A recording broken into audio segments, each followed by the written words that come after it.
grateful that you could come all the way from Lagos. And we have Engineer Sule Yakubu Basse, Secretary, Nigerian and Diaspora Commission, representing Executive Chairman, the Diaspora Commission, Honorable Abike Dabri.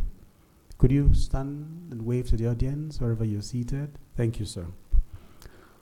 And I saw him in the morning. I don't know where he's seated, representing NIGECOMSAT. Engineer Adamu Idris, right? Thank you. Thank you. I thought you would stand up as you did for your agency. Thank you. So you would, at this moment, understand that the minister has to speak to us. He must leave for another assignment out of Abuja. So I urge you to sit back and give him audience. I already introduced him. He needs no further introduction. Please, Honourable Minister, come forward and talk from the heart to the audience. Thank you.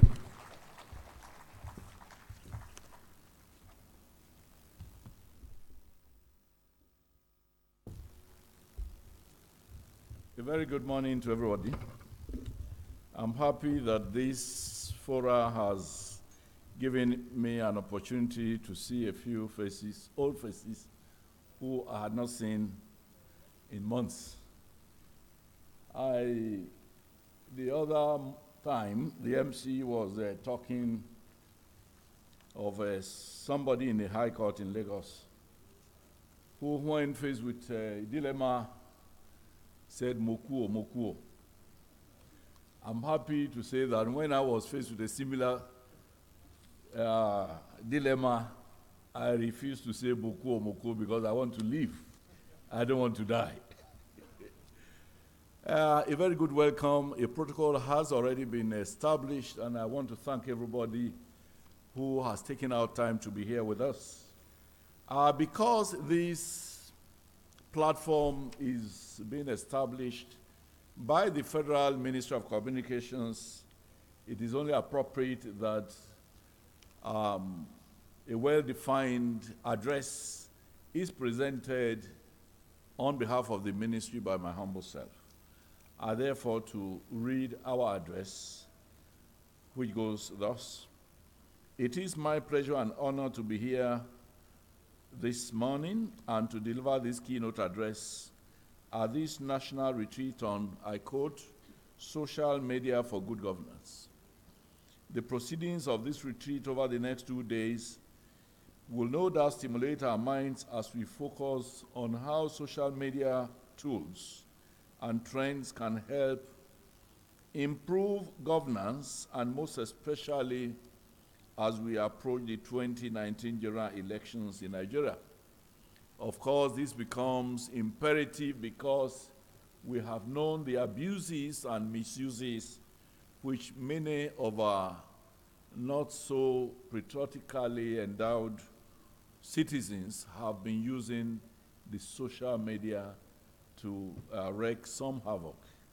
The introduction and unprecedented popularity of social media platforms have fundamentally changed the mode of person-to-person communication, interaction between government and the governed, as well as all manners of interaction between public and private entities and the general public.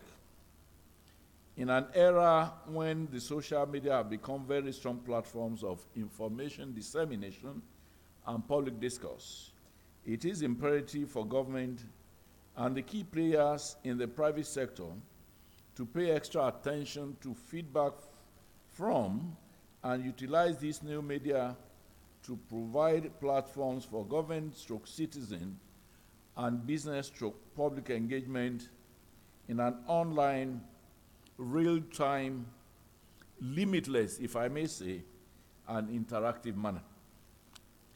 Privacy is no longer a social norm. Social media has taken a leap to bring more private information into the public domain. But what does it mean for governments, citizens, and the exercise of democracy, particularly in our climate? It was President Trump of the US. He was certainly not the first to use social media to both proclaim his policies and influence public landscape.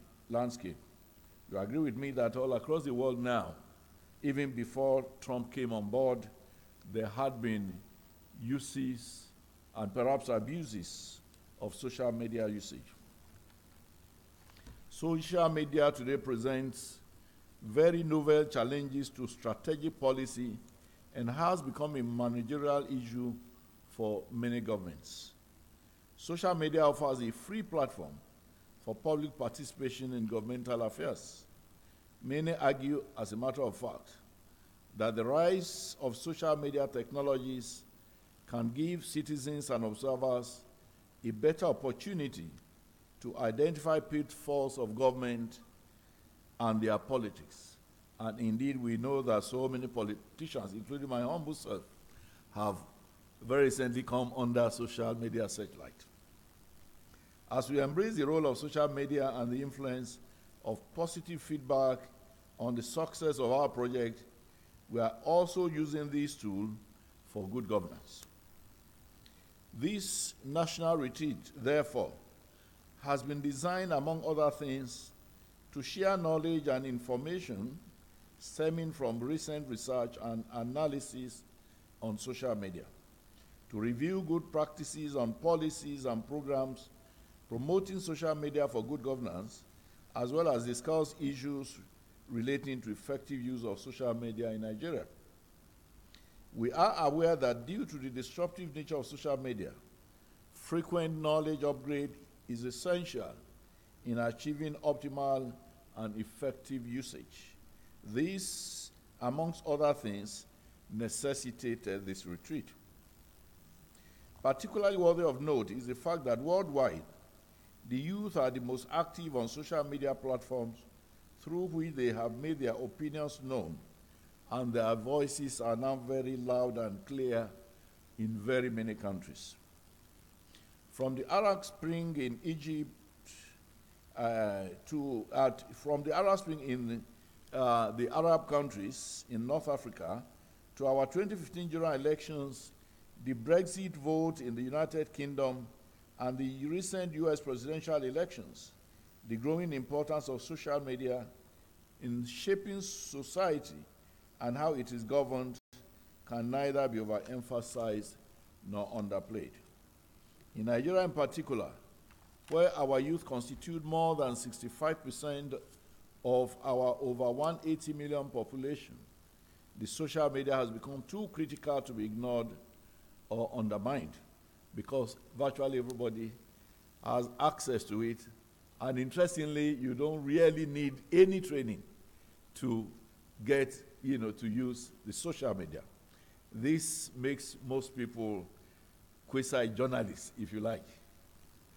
On the other hand, social media can also be a nuisance to the government and society at large.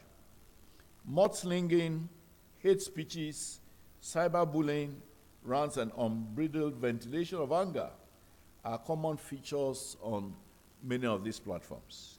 It is therefore very necessary to find means of moderating these counter effects so as to promote positive, development-driven, and responsible social media usage platforms.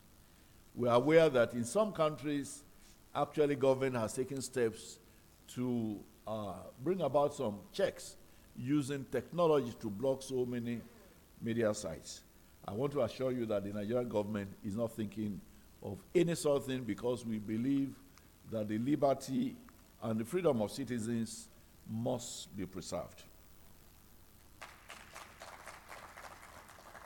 About 85% of Nigeria's online population uses social media, and the number keeps growing in both social networking sites and blogging sites, growing by around 70% in the last 1 year.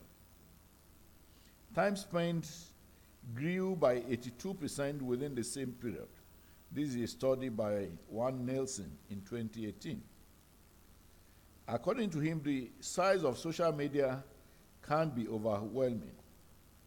As of June 2018, there were about 100 million tweets every day. Facebook on its parts, Facebook charts usage is currently over 1 billion messages on a daily basis, according to the same Nelson report of 2018. that is 1 billion worldwide. This is not to say, however, that the social media platforms do not offer government considerable advantages and opportunities.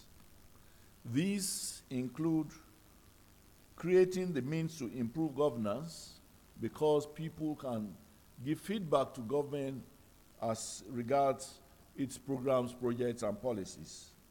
Opening up access to government and government officials through our e-government platforms, which are still being developed. And of course, saving time and money in the period that interaction goes on between the government and the public. And last but not the least is creating new ways of working in government. Permit me to dwell for a few minutes on what the government is doing to embrace these new media tools as we position appropriately for the fourth industrial revolution, which is already here with us. Government will not limit Nigerians' access to social media solely on the basis that it may be used to express views critical of the government or of the socio-political system. Protecting critical expression on the internet is the standard by which governments are now held to be genuinely democratic. Nigerians should therefore feel free to discuss government policies and engage in responsible political debates, report corruption cases, and exercise their right to expression of opinion and indeed of dissent. Government, I can assure you, will defend and keep to its commitment to human rights, transparency, freedom of speech and of expression, the rule of law, and accountability. Government will proactively propound free and secure policies that ensures use of technology-based platforms of interaction using the social media. The Muhammad Buhari administration's activities are being delivered by leveraging ICTs. Better still, government activities are enhanced by the adoption of new media tools that provide interactive and indeed instantaneous feedback on achievements of government as presented by the various ministries, departments, and agencies. I understand that even before presentations are completed, tweets are flying, Facebook pages are buzzing, and questions are already coming in via email and other social media platforms. What an exciting way to engage in dialogue, which is a positive difference from what it used to be some 20, 30 years ago, when communication was a one-way traffic, from government to the populace without an opportunity for feedback. The Ministry of Communications is committed to enhancing the institutional presence of government on the internet so that all Nigerians, regardless of their social or democratic status, can have ubiquitous access to government information and services. And of course, it also enables them to talk back to government. This much freedom of expression and opinion can indeed be a double-edged sword, as we have seen. A tool that triggers change, shaping political discourse and extremism, fake news, and hate speeches. We are collaborating with relevant stakeholders on how to use social media to do things differently in a way they have never been done before, that is, through policy making. We will adapt social media to the way in which we do digital services and then try to shape policies accordingly for good governance. There is no doubt that the inventors of social media platforms have good intentions, such as making communication easier, faster, secret, and untainted. With this, the world becomes a full global village. Though this technological breakthrough has contributed immensely to rapid development in various climes, our domestic use of social media platforms to promote divisive, tribal, parochial, fabricated, sentimental, and at times tendentious information, messages, and ideas are capable of disintegrating the country and this needs to be checked. This dangerous trend, which is also being perpetrated by some so-called bloggers and online journalists, most of them without any form of training at all, requires urgent attention to promote development, peace, and well-being of our nation.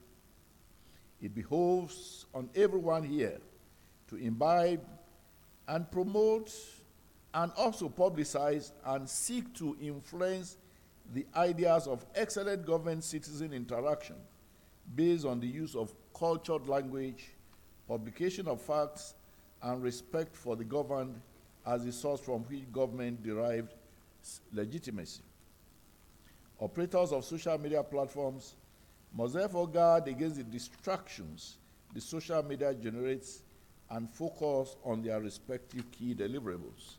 And at this juncture, I think I must specially thank our Brigadier General, who is in charge of cybersecurity, for elucidating on a matter in which we require a lot of caution if our lives as a nation must not be endangered. We know that we do not have any other army other than the Nigerian army. We know also, like the police will tell you, if you think the police is dangerous, you can engage talks to take care of your interests, and you see the consequences of that. In this regard, the ministry will continue to support all MDAs towards its ideals of high professional standard expected from all of its staff. Hence, the Federal Ministry of Communications will, within our limited resources, ensure that more of our IT staff, information officers, are trained and retrained to ensure that the ministry and indeed the nation derives maximum benefit from the social media, new media in the civil service. And I think this appeal must also go to all stakeholders, whether within government or outside government, to ensure that we have dedicated social media officers who would be able to respond appropriately to insinuations or baseless information or fake news as they come, because delay could be very dangerous. The Buhari administration has brought transparency to governance, and we stand to be corrected or to be controverted on this. It has never been this good in the area of transparency to governance, thus laying a solid foundation for the country's economic recovery and growth using ICTs. The Treasury Single Account TSA, which this administration is implementing tenaciously, ensures that the government is able to monitor its revenue and spending. Today, it is not possible for any minister or any permanent secretary to spend government resources, inappropriately. The modified tax system, again using ICT, is also improving tax collection, amongst others. Your Excellencies, my brothers, ladies and gentlemen, your distinguished ladies and gentlemen, no amount of hatred being orchestrated by naysayers will prevent honest and patriotic Nigerians from seeing the strides being made by the Buhari administration. What is required is the support of all Nigerians to enable their own country to assume its rightful place and make life more bearable for our citizenry. Hate speeches, disinformation, fake news, fanning of the embers of disunity, and undermining the peace and security of the nation, all in the name of politics, must stop through social media platforms. We must counter all of these negative actions, again through the same platform that they have been put out to the public. We must draw inspiration from the adoption by enterprising young Nigerians in the entertainment, arts, online journalism, e-commerce, and other industries to achieve phenomenal strides in their various professions and endeavors. These young Nigerians have clearly demonstrated the power of the social media to build and sustain brands.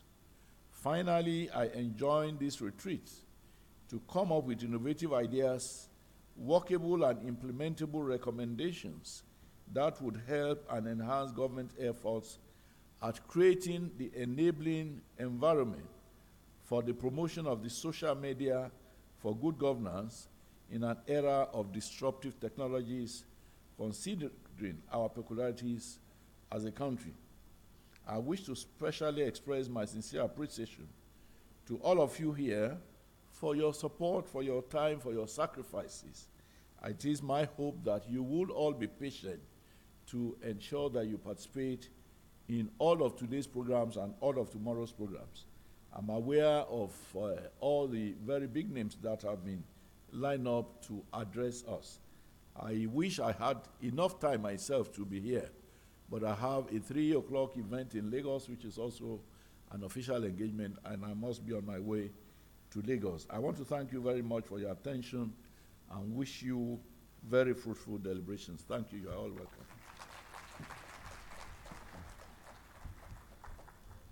The Honourable Minister needs to leave. You applauded him. Could you do it a second time? And please, if he will spare 1 minute to take a photograph right by the backdrop.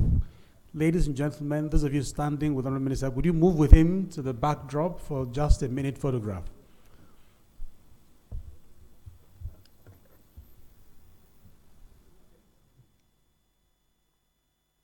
Photograph just at the backdrop for a minute over there. Thank you, sir.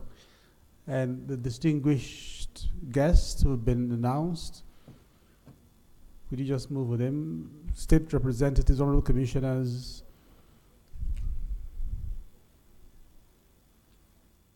Thank you.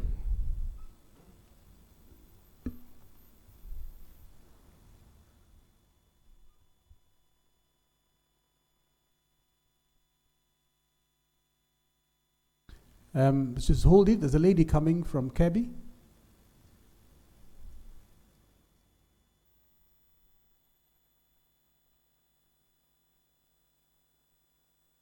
Thank you very much. Thank you for the honor.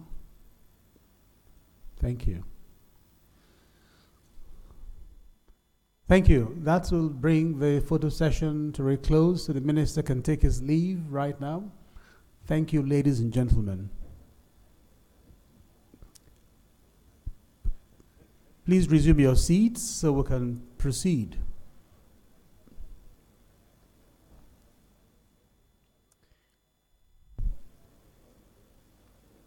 Ladies and gentlemen, the minister has to leave now.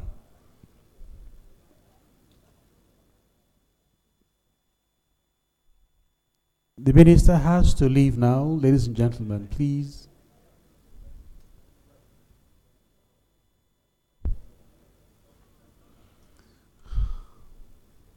May I ask that we give the minister another applause? Thank him for coming and congratulate the ministry on its hosting of this event. So let's take our seats now, ladies and gentlemen.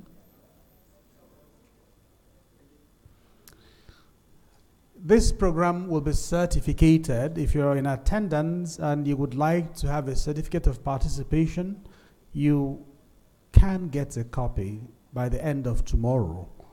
All you need to do is step out during break and put your name down on the list the way you want your name to appear. The certificates will be for a very small fee to cover administrative costs. And you can get your copy at the end of the program tomorrow. Put your name right out there at the registration desk when we break. Now, ladies and gentlemen, we really haven't been formally welcomed to this event. The ministry has done very well in hosting this important retreat.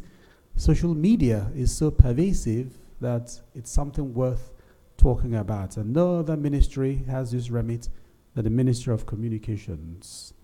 And its accounting officer, happily, is still with us. At this moment, the minister has taken his leave, but we're honored with the presence of the permanent secretary. And I told you a story about her motherliness. But if she asks you if you would rather eat, whatever she asks you, just say, I want. Don't try to be English and ask, say anything different. Just say, I want it now. Give me social media, whatever it is. Ladies and gentlemen, for a formal welcome to this occasion, please put your hands together for Mrs. Nkechi Ejele.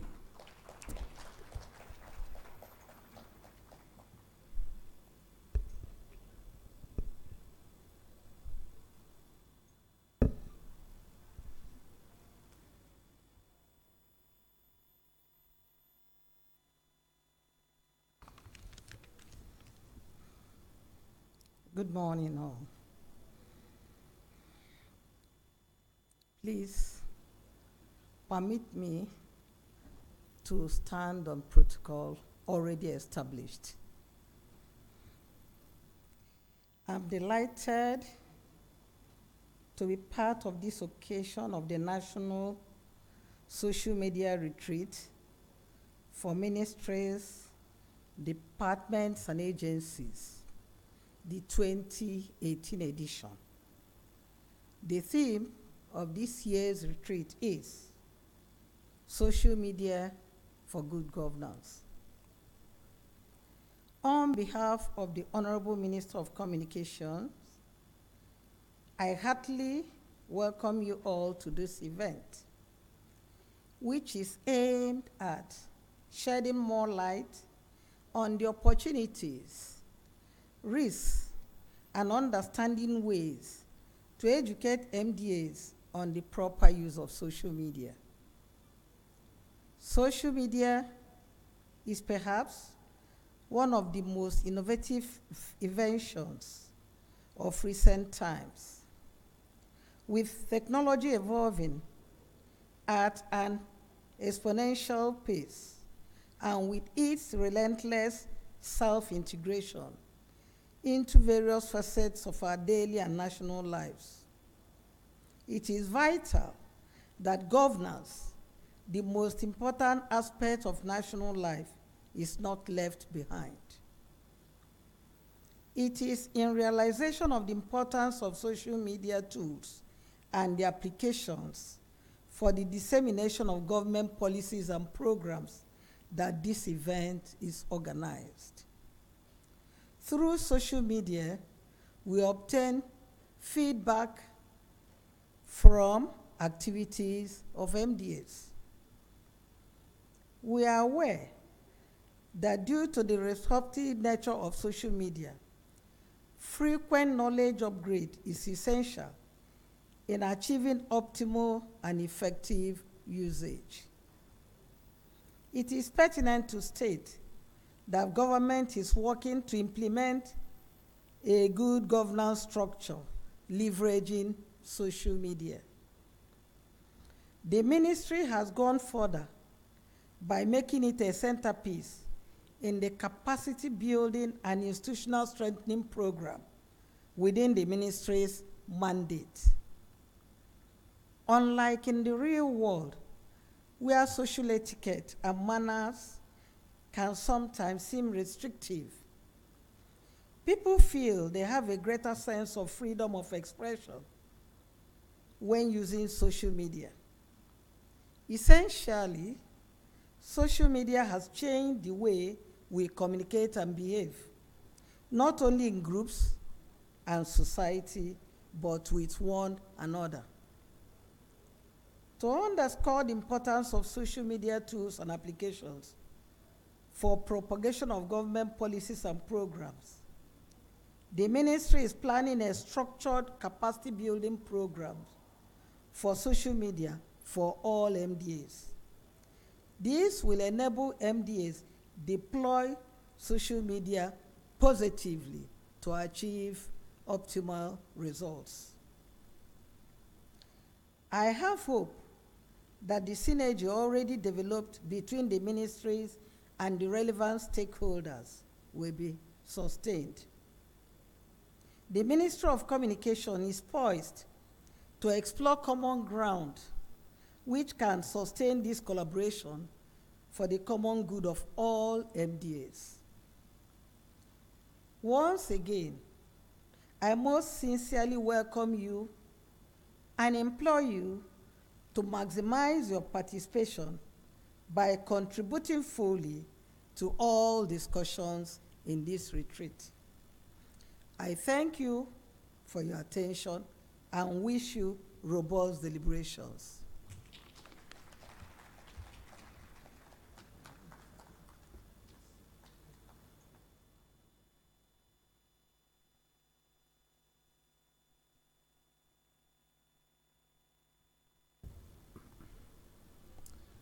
Ladies and gentlemen, would you please do her the honor of a second applause?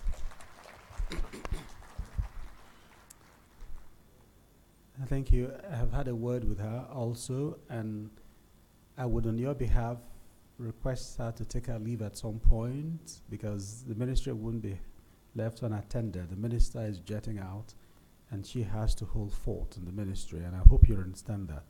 But the program will go on. But in her honor, I'd like to break for vote of thanks at this time so she would leave appropriately. So it's my pleasure to invite the Director of Government, Mr. Tobe Fashidemi, to come for vote of thanks. You can applaud, yes, thank you. There's another person who speaks off cuff but says very interesting, reasonable things. He won't disappoint you. Don't put me on the spot. Good morning, ladies and gentlemen. I'm just supposed to say thank you. However, I was going to say thank you after we listened to a couple of the presentations. So, Engineer Ajijola and Mr. Ojobo, you'll be owing me because I'm thanking you upfront. So you owe us a very good presentation. Suffice it to say anyway that this is a platform that the ministry has set up within its mandate in recognition of the importance of social media. And it's going to be an annual event. This is the second edition, which has turned out to be bigger than the last one. And we hope that most of you that are here will stay back and enjoy the presentations and the workshop that would follow later in the afternoon and then tomorrow. So to the matter at hand, we thank God for making it a successful event. We thank the Honorable Minister for his presentation. Despite the fact that he was supposed to be in Lagos, it took time out to stay back here and appear here before rushing to Lagos. We thank the Permanent Secretary for the resources made available to ensure that this event turns out well. And we thank all of you, really. You are the most important bit of it, that have come from far and near, commissioners from various states, special advisors, special assistants, representing various governors that are here, members of houses of assembly. We thank you all. Our agencies, really, we cannot thank you enough. A number of them have supported this event in one form or the other, in cash and kind, and in making themselves physically present and also sending their staff to be here to participate. The military, the uniformed corps, all of you, we appreciate you for also appreciating the need to use the social media to reach out to our populace in a better way and to make government more accessible. Really, that is one of the functions, one of the mandates of the ministry, to use ICT to ensure that government services are made more readily available to the citizens, and so that we can also get feedback from you to ensure that we are really doing what you want us to do, and to also use this feedback to improve on the services that we're expected to do. So we cannot thank you enough. Well, we thank you, the participants, ladies and gentlemen, members of the press that have been here really since 8:30, 8:40. Most of you have been here and engaged even in the open session. And I see that even some have left. We hope that they will come back later on, because the more robust part of it will be the insightful presentations by our brilliant speakers that will be coming up very soon, and some of the workshop that will also come to let us know, even some little nuggets, even though some of us are experts in using the social media, but I can assure you that we'll all be able to live here with new things and new knowledge that we'll be learning from the brilliant speakers that we've lined up for today. So we thank you all, and I wish you all a successful event, and I wish you all journey messages back to your respective destinations. Thank you.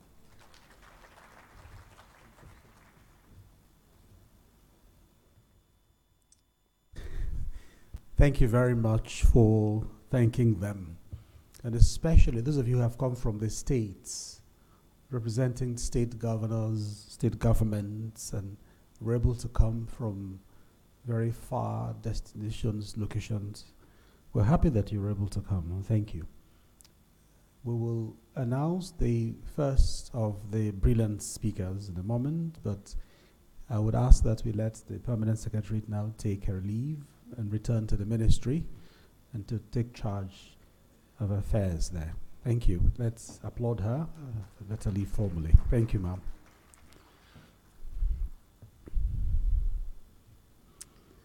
Thank you. We promised you at the beginning that we will keep protocols to a minimum. So there's no further national anthem. We performed the first time.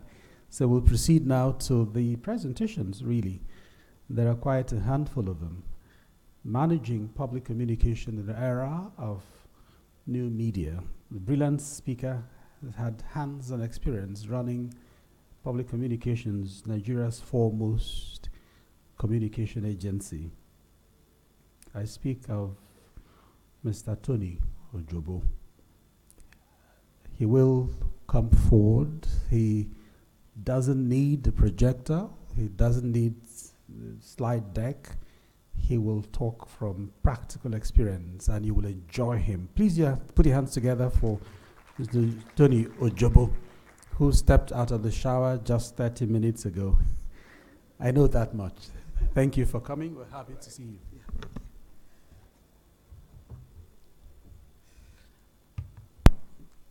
Good afternoon, ladies and gentlemen. All protocols duly observed. I want to appreciate the ministry for this opportunity to just come to share from my experience as the erstwhile Director of Public Affairs at the Nigerian Communications Commission. And I believe that those of us who are in government probably would benefit from some of the things I'll be sharing today. The truth is that the world has changed, and social media has indeed changed the world, the way we communicate, the way we perceive things and perceive events.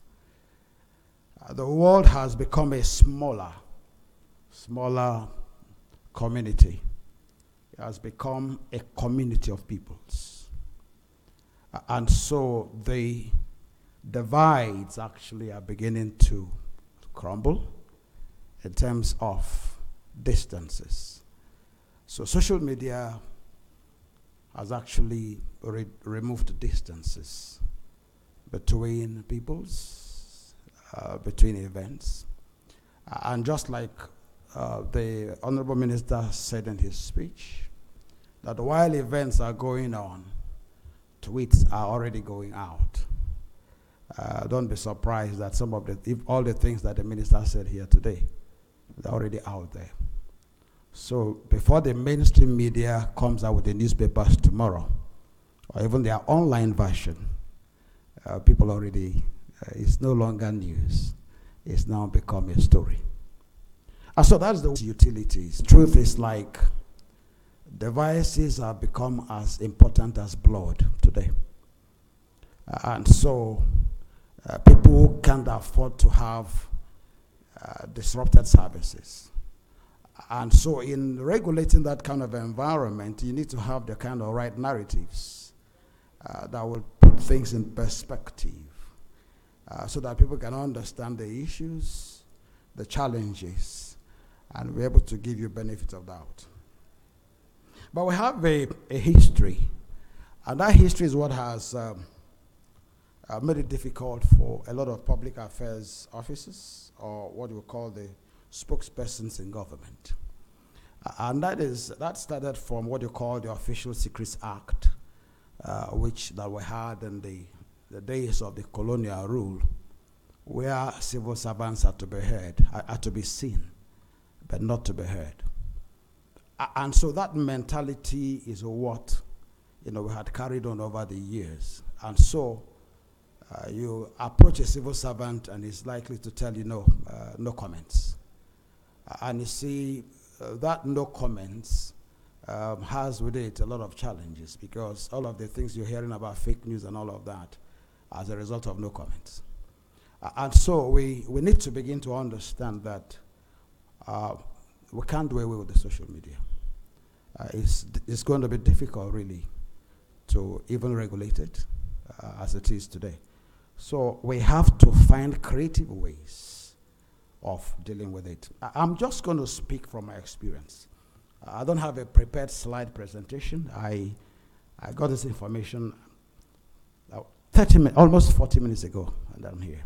But of course, I can just share from my experience. Now, what is the implication of the social media for the spokesman or the image maker today? The implication is that every organization is perceived according to the information that they're able to put out there. The more contents or information you have out there in the public space, the greater the peace you are going to enjoy. A lot of times, the reason why governments and public institutions have challenges with the social media is because information takes time. Because it's going through the processes of having to get approvals from people before the information can be put out there. But the truth is that that information that you are trying to get approval to put out there is already in the public space. So there is need for proactivity by organizations in managing their information. And so in NCC, when I came on the saddle about 6 years ago, we had this terrible challenge of quality of service. We had issues with drop calls. We had issues with unsolicited messages. We had myriad of problems. Our public perception was at all times low. A lot of people believed that a commission had actually been compromised. And so what we did was that we needed to plan how to shape our narratives. And one thing that we discovered is that people get offended when you come to deny things that are obvious. When, for instance, people are experiencing some challenges, especially maybe with quality of service as an example, and you come and you tell them, no, service is very good. Now, there is the tendency for people to get aggravated. But what we have done with our narratives is we have to acknowledge the challenges. But then we will let people know, one, why we're having those challenges, and two, what we are doing to address those challenges. And so we began to change those narratives. And in addition to changing those narratives, as the spokesman, I took calls directly from every journalist that called my office. We had a number of events where numbers and email addresses were given out. And what did we tell them? Please, you can call if you have any story or news that has to do with NCC. Call and we'll be ready to clarify that news. And so we established our own social media handles: Twitter, Facebook, Instagram, LinkedIn, YouTube. And all of those social media handles, we are providing content for all of those handles. Now, as the spokesperson myself, my Twitter handle, I was using it to engage with the public directly. People who had issues with their services will tweet, and I will respond to those tweets and tell them what we are doing to address those challenges. So we began to do this over time, and people began to give us benefit of doubt. People began to see that, look, okay, maybe we can give these people a chance. And so what I'm saying here is because a lot of people who are here are representing states and are representing various parastatals. There is need, one, not to deny the facts, but two, tell the story and let the people know what your organization is doing. The next thing that is very important is the message and the messenger.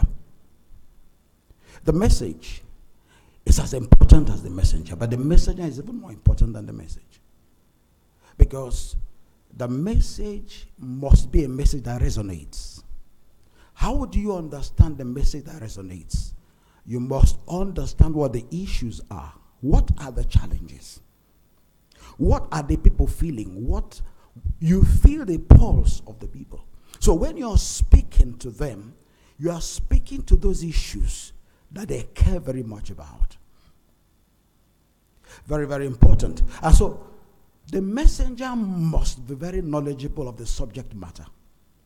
Now, what we have seen a lot of times in a number of public institutions is that some of the spokespersons,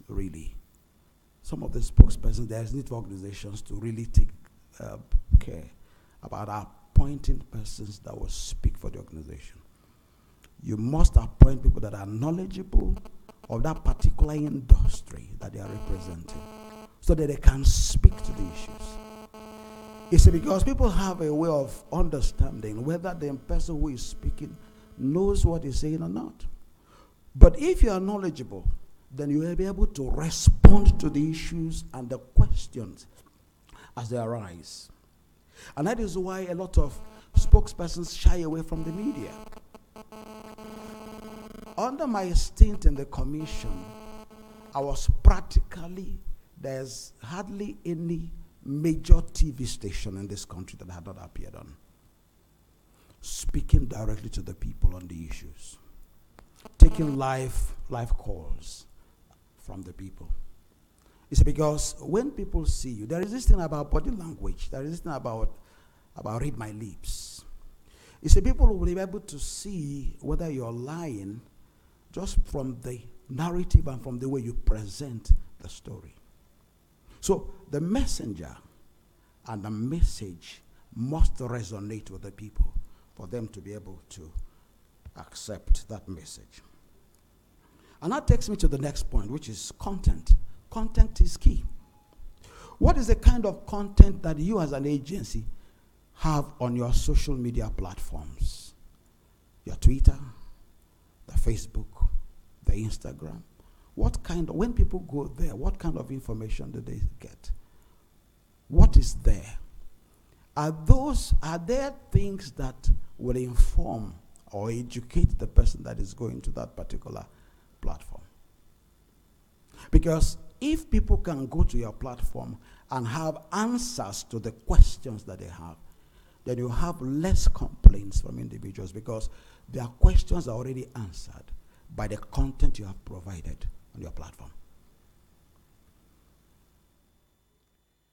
So, who controls the narrative? In the speeches that we have heard, especially with regards to the issue of fake news, is about control of narrative. Fake news is about narrative. Who controls the narrative? That is very important. It's because if you don't put out the information there, then people will take the narrative from you and create their own information. So, there is a need for proactivity on the part of government and on the part of spokespersons. Don't wait to be called, to be asked questions. As soon as you notice that these are issues that could create conflict or crisis, craft your narrative and put it out there. One of the things we did is that we tried to establish relationship with the bloggers, people on the social media.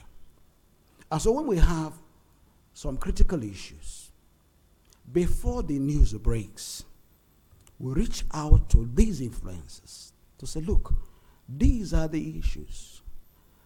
These are the challenges, and this is the reason why these things happened.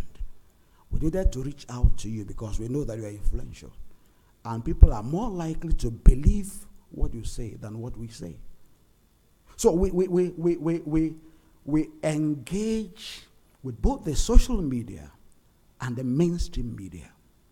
And so when anything is about to break, we don't allow it to get out there before addressing the issue. We had a particular challenge sometime. There was this time the commission was going to remove the price floor for data. And it was, you see, if you want to see the anger of Nigerians, just touch anything that has to do with data. People's eyes will be red. And so before we knew it, and of course because there was actually a communication gap between my department and the department that sent out the information. And the information actually were letters that were written to service providers. But somehow, the journalists were able to have access to those letters. And the next day, it was all out there in the news that NCC wants to increase the price of data. All hell let loose. Even the National Assembly wouldn't let go. I mean, it was a terrible time. So what did we do? Within 24 hours, the commission had to take a decision. And the decision was that we were going to rescind that. We're going to put a hold on that. Now, what we learned from that experience was that before policies come out, before organizations come out with what they intend to do, there is a need to have wide consultation. Wide consultation is key to good governance. The more people are informed about policy before it comes out, the more you're going to have acceptability when it comes out. So what we did in NCC, and still does, what NCC still does today is to have a bottom-up approach in all of the policy and all of the programs that they implement. So for instance, before regulations come out there in the public domain, all the relevant stakeholders are consulted. Very, very important. And I believe that state governments, local governments, ministries, agencies of government can borrow a leaf from that. Before you come out with any major policy that will have implication for the lives of the people, there is need to have very, very wide consultation to have the buy-in of people. In the process of consultation, you begin to synthesize all of the ideas that are coming, so that by the time you come out there, what you have will be a very, very good policy that will be acceptable to all. As I begin to round up,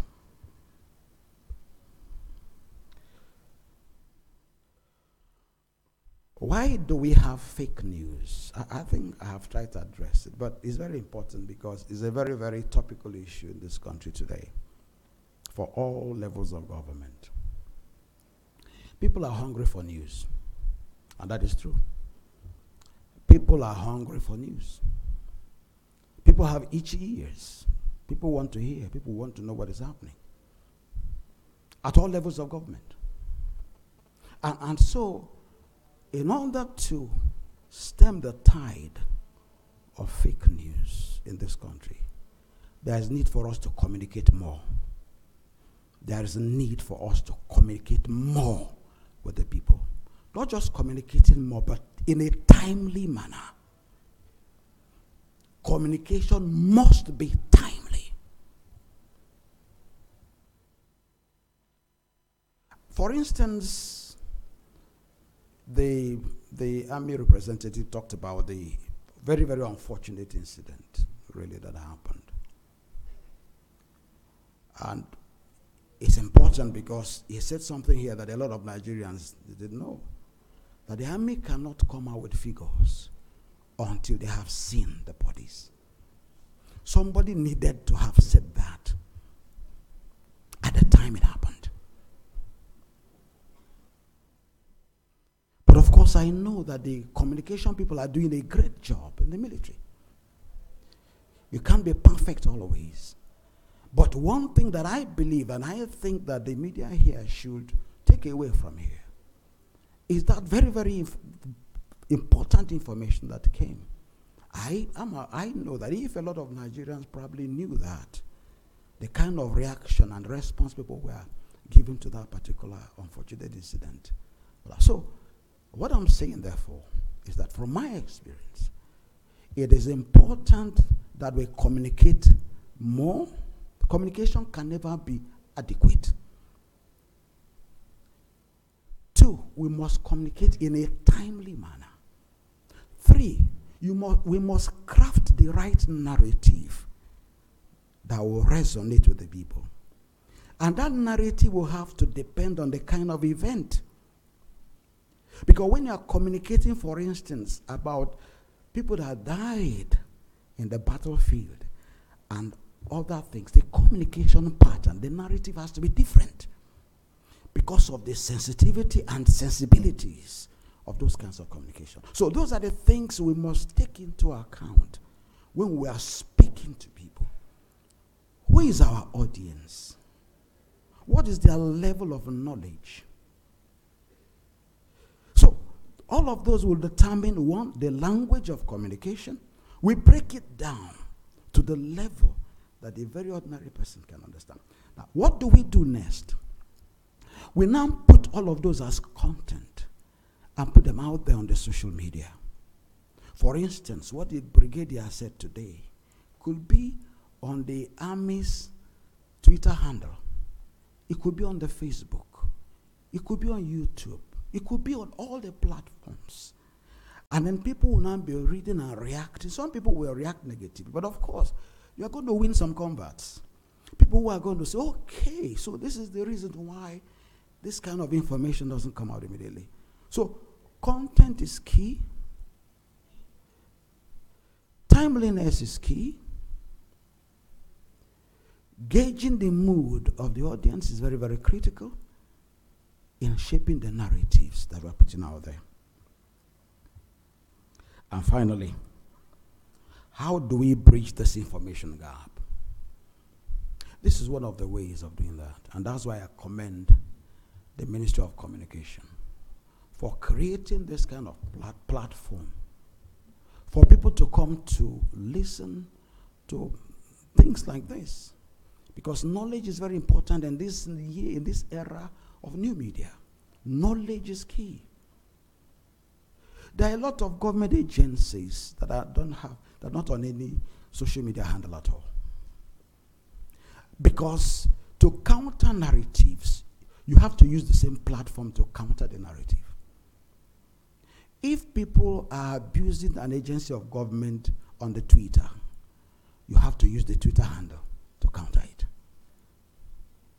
If it's Facebook, you have to use the Facebook to counter it. So it is therefore important that governments, agencies, spokespersons should be very conversant with the use of social media handles in communicating with people. 93% of the world are on the internet. So the point is that almost everyone who will be maybe opinion molder or shaper of opinion are all on the internet. And so that is the place where we can engage with the people. And then through the trolls and the trends, you can see people's response and reaction. People will say certain things that even you within the organization probably didn't know about. And then the management can look at some of those issues, and that will now impact on the kind of decision that organization takes. We need to understand that the social media has come to stay. And so every agency of government must learn and appreciate how to make good use of it to advance their cause. Thank you very much.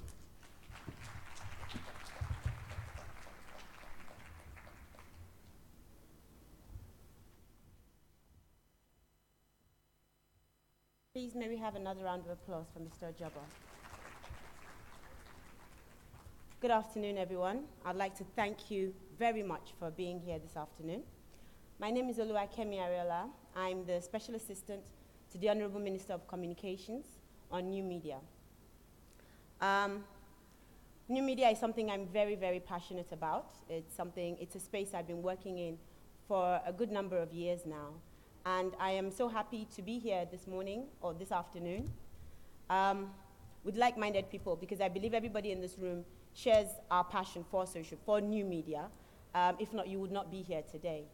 A wonderful, wonderful speech from Mr. Ojabo, and I do hope we've all taken some notes and we're going away with some points on exactly what he spoke about. The word he left us with is that social media is here to stay, and if we want to be here to stay, then we have to embrace it, and we have to know how to use it perfectly.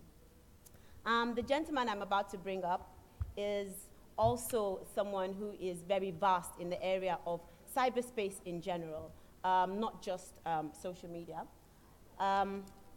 He's someone that has worked on a number of documents for Nigeria as a whole in this particular area. So would you please join me in giving a round of applause to Mr. Abdul Hakim Ajijala.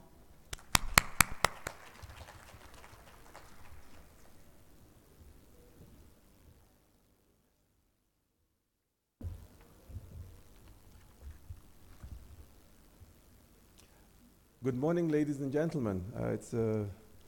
It's a pleasure to be here, and it's not always easy to follow after Mr. Ojobo, but I think he has mentioned some extremely good things. One of the things I'd like to add to what he has said is that a famous quote by a gentleman called Max Lucado, who said, "Conflict is inevitable, but combat is optional." And today, many of us would argue that the social media that we see is actually one of the new areas of combat. And so sometimes it's not always what we say on social media. A lot of times it's how we say it. Okay, we seem to have some problem with the slides. Unlike Mr. Ojobo, I think I need slides. So could somebody at the back, Mr. Matthias? Good. Now, one of the things I want us to also look at is that it is important for us to also understand within social media that facts in of themselves do not change minds. Many of us, when we go onto social media, in order to combat something, and I think this is part of what Mr. Ojobo spoke about, the narrative, is that we sit down and spew out a bunch of facts. But the truth of the matter is, from scientific study, facts in of themselves, we could go to the next slide, please. This is not working. Facts in of themselves do not change minds. What actually changes minds is friendship. And it's actually something I wanted to bring up because there's a story about the Honorable Minister's hometown, where we have facts do not change minds, but friendship does. And that basically, just to cut that story short, is the issue of Amala politics. Amala politics is actually about friendship. This is how you reach people, not the facts you're quoting. So could we go to the next slide? This is our agenda. I won't dwell on it very long. Ladies and gentlemen, I do a lot of work locally and internationally to try and promote cyber stability. And really, we have to just cover a few definitions here. Cyber stability is a state where all stakeholders, all shareholders, all participants are free to enjoy the benefits of cyberspace without fear.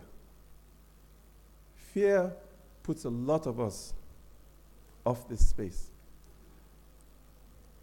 As Mrs. Oduma would note, you need governance. There needs to be some rules for this environment. And governance really is the continuous exercise of authority. And when we look at internet governance, it's just a form of governance. But it is the development and application of shared principles and norms. And norms brings me to the key aspect of what I would like to talk about today. For many of us, norms are actually voluntary political commitments. Each and every one of us adheres to certain norms. Could you click next, please? In kinetic warfare, in which my friend and brother, the brigadier, is a participant to, we have centuries-old norms. You don't attack women. You don't attack children. You don't attack old people. You don't attack priests, monks, and the like. You don't attack people who are surrendering. Neither do you attack places of worship. You don't attack hospitals. And you definitely do not attack schools. Now, it is not, could you go back, please? I didn't ask for you to. Thank you. It is not that these places are not attacked. That's not the issue. Well, it is an issue, but it's not the key issue here. It is that when you have these norms, first of all, you can determine, have the norms been crossed? You draw that line in the sand. The second thing you can determine is, by what degree have those norms been crossed? And so, part of what I'm here to advocate for is that there is a need for us as a society to develop our own norms, not just for cyberspace, as is ongoing around the world, but for our social media. These norms must be ours. They must factor our African heritage. They must factor our own history. They must factor our perspectives. And that is very important for us. Next, please. Now, when we look at the background issues, the internet has changed the world. I think all the speakers have touched on that. But ladies and gentlemen, it cannot continue like this. In order to ensure this progress, and it's exponential progress, in order to ensure some level of stability of cyberspace, we must put in place mechanisms, and in this case, as I have alluded to, we talk about norms, but there must be mechanisms to ensure this stability, continuity. Inherently, there are many flaws in cyberspace. The internet itself was not designed ab initio to be secure. It was designed to be a free and open environment. So there are systemic flaws. Now, I won't go into too many of the technical details, but there are several nations, at least 30, that have invested in developing offensive cyber capabilities. And those offensive cyber capabilities, many a time, leverage social media. But beyond that, apart from the state actors, there are many non-state actors today who are developing these things. Ladies and gentlemen, silence kills any idea. So when you're in social media, sometimes your best response to something negative is actually silence. It is when you talk about something, talk about an idea, you are feeding it. So as the lawyers would say, I put it to you, please, as a society, as a group here, let us, where possible, endeavor to feed good ideas for them to grow in our best societal and national interest. And let us ensure that the bad ideas starve. Could we move on, please? There is this organization called the Global Commission for the Stability of Cyberspace. Its purpose is to establish or to give impetus to global policy in cyberspace, to articulate principles, and establish some level of norms coherence. Administratively, it is pushed by the Hague Center for Strategic Studies and the East-West Institute, which is a US-based entity, and of course the Hague is in the Netherlands.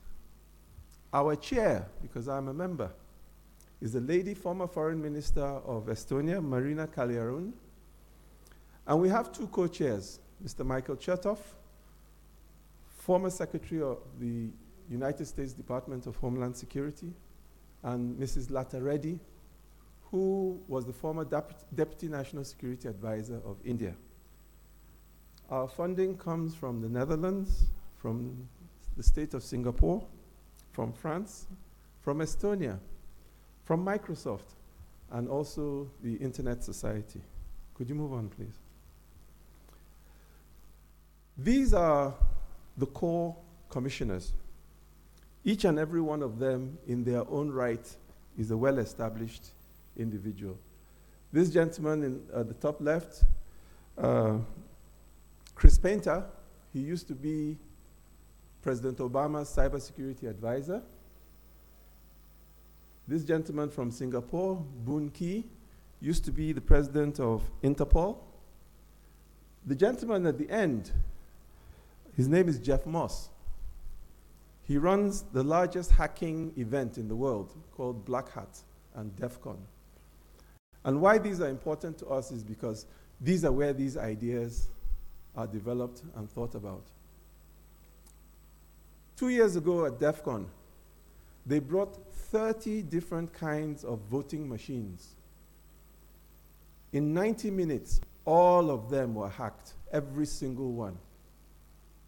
So this year, 2018, they brought the same set of machines, and they asked children between the ages of 7 and 16, to attempt to hack them. And those children hacked all of them. So this will bring up something a little later, but just to introduce some of us there. The lady at the bottom left, Marilette, she's a member of the European Parliament. The first gentleman after Margaret, Vint Cerf. For those of you with internet connectivity, please look up his name. How many of us in this hall have heard of TCP/IP? Anybody? Without TCP/IP, don't want to sound like the police, but transmission control protocol. Without TCP/IP, there is no internet. He's the co-inventor. The gentleman with glasses, Carl Bildt, is the former Prime Minister of Sweden. These are our advisors. At the top, in the top group with the red labels, we have the Secretariat, led by Alexander Klimberg, who is a Dutch citizen, and Bruce McConnell, an American citizen. And then the lower right group are our research advisory group. Now, why this is important for some of you, especially those of you in academics, from time to time, we actually issue calls for people like you to develop and submit research papers. We don't pay much, but in today's Nigeria, if you get $6,000, $7,000, $8,000 for a research paper, I'm sure many of you would not say no. Go to the website, find out more. Can we go on, please? Next. So, our first norm that we articulated was basically a norm to protect the public core of the internet. And I won't read all of it, but basically we are talking about activity that intentionally and substantially damages the general availability or the integrity of the public core. Part of the public core are things like the logical infrastructure, the DNS, the physical servers, the undersea cable. So for example, Nigeria and Ghana are having a dispute. We don't want Ghana to go and cut the main one cable.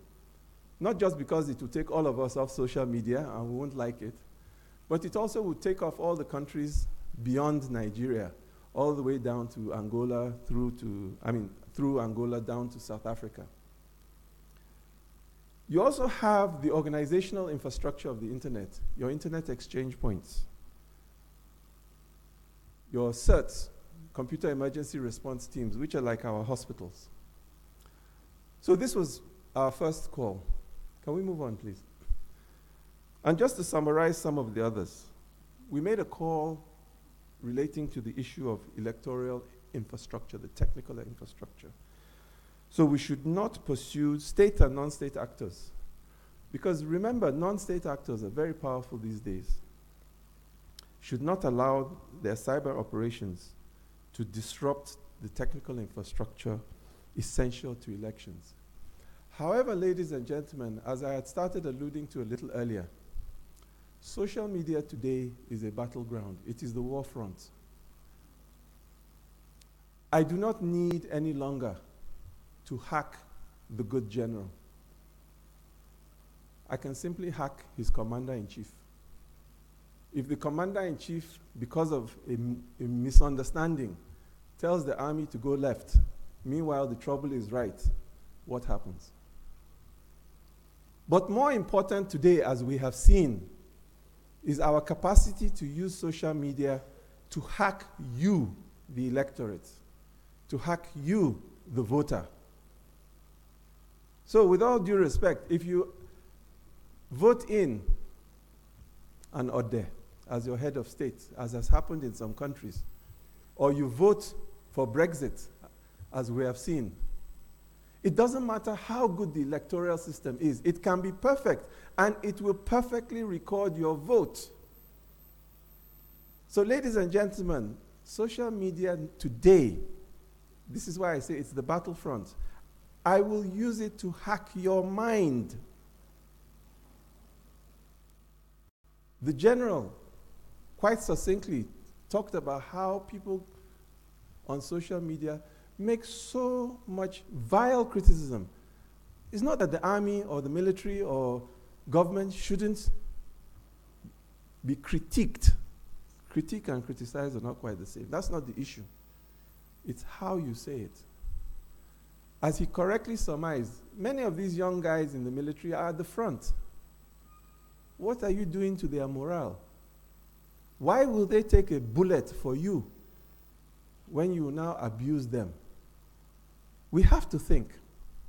But more importantly, who is hacking our minds?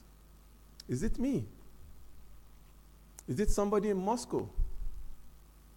Is it somebody in Facebook's head office in California? Who? So when you tweet, retweet, repost, think about some of these things.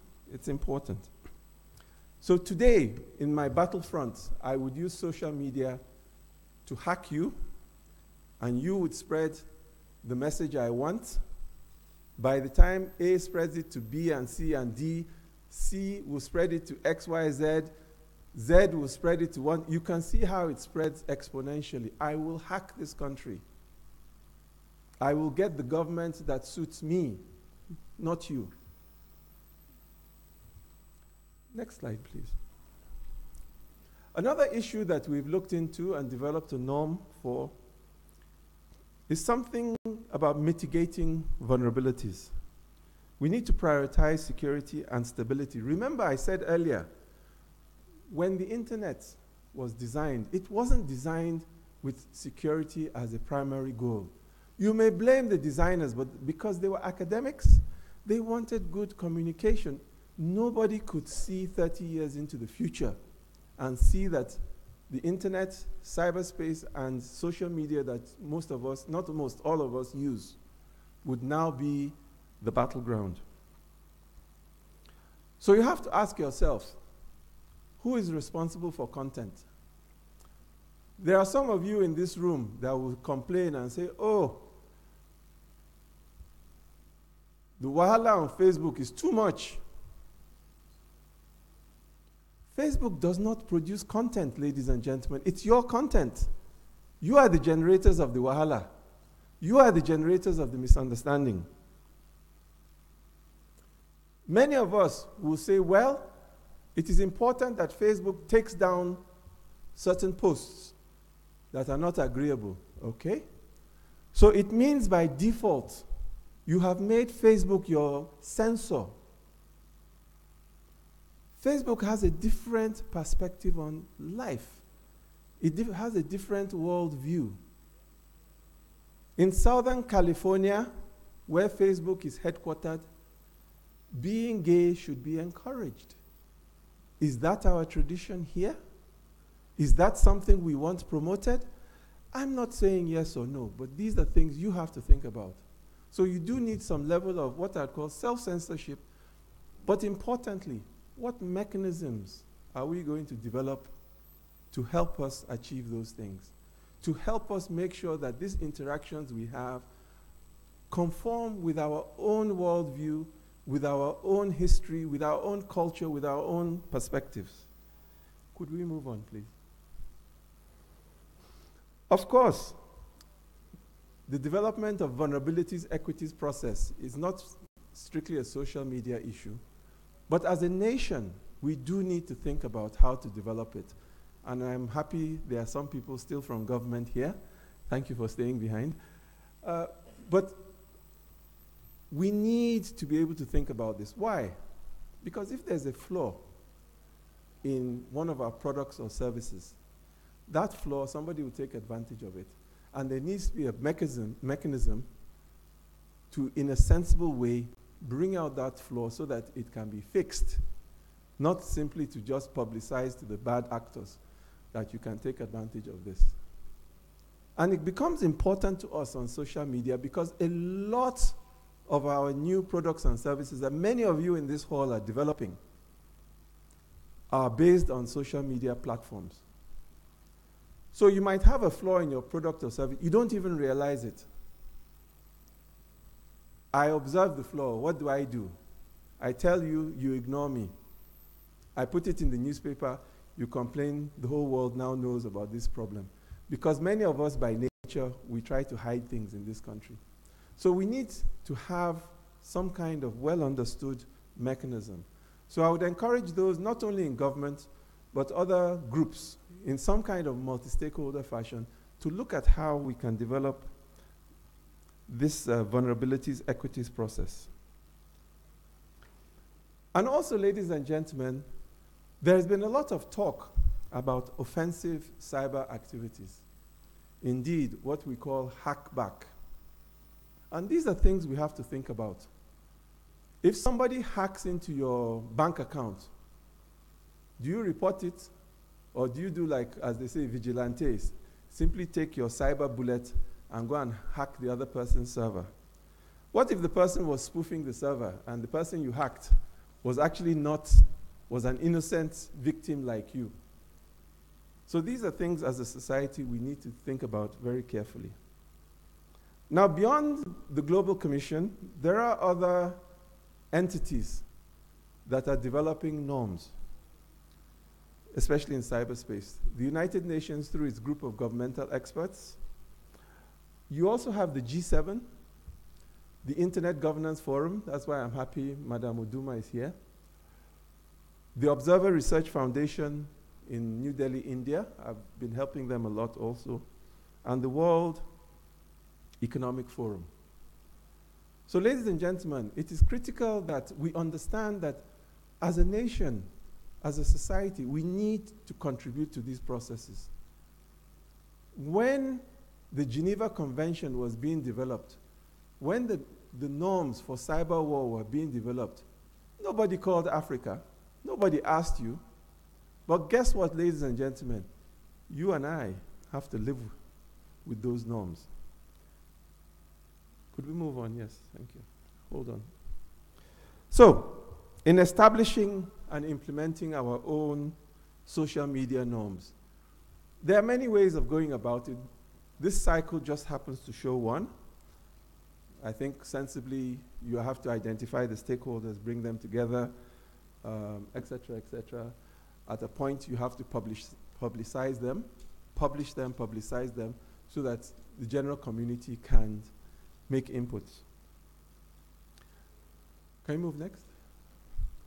So what kind of norms are we looking at? And these are just purely suggestions. It is for people like you and I in this room today that have to think of what are the norms we need, primarily in social media, but generally in cyberspace. A possible norm we could consider: social media should not be used to promote fake news. I think many of us would agree with this.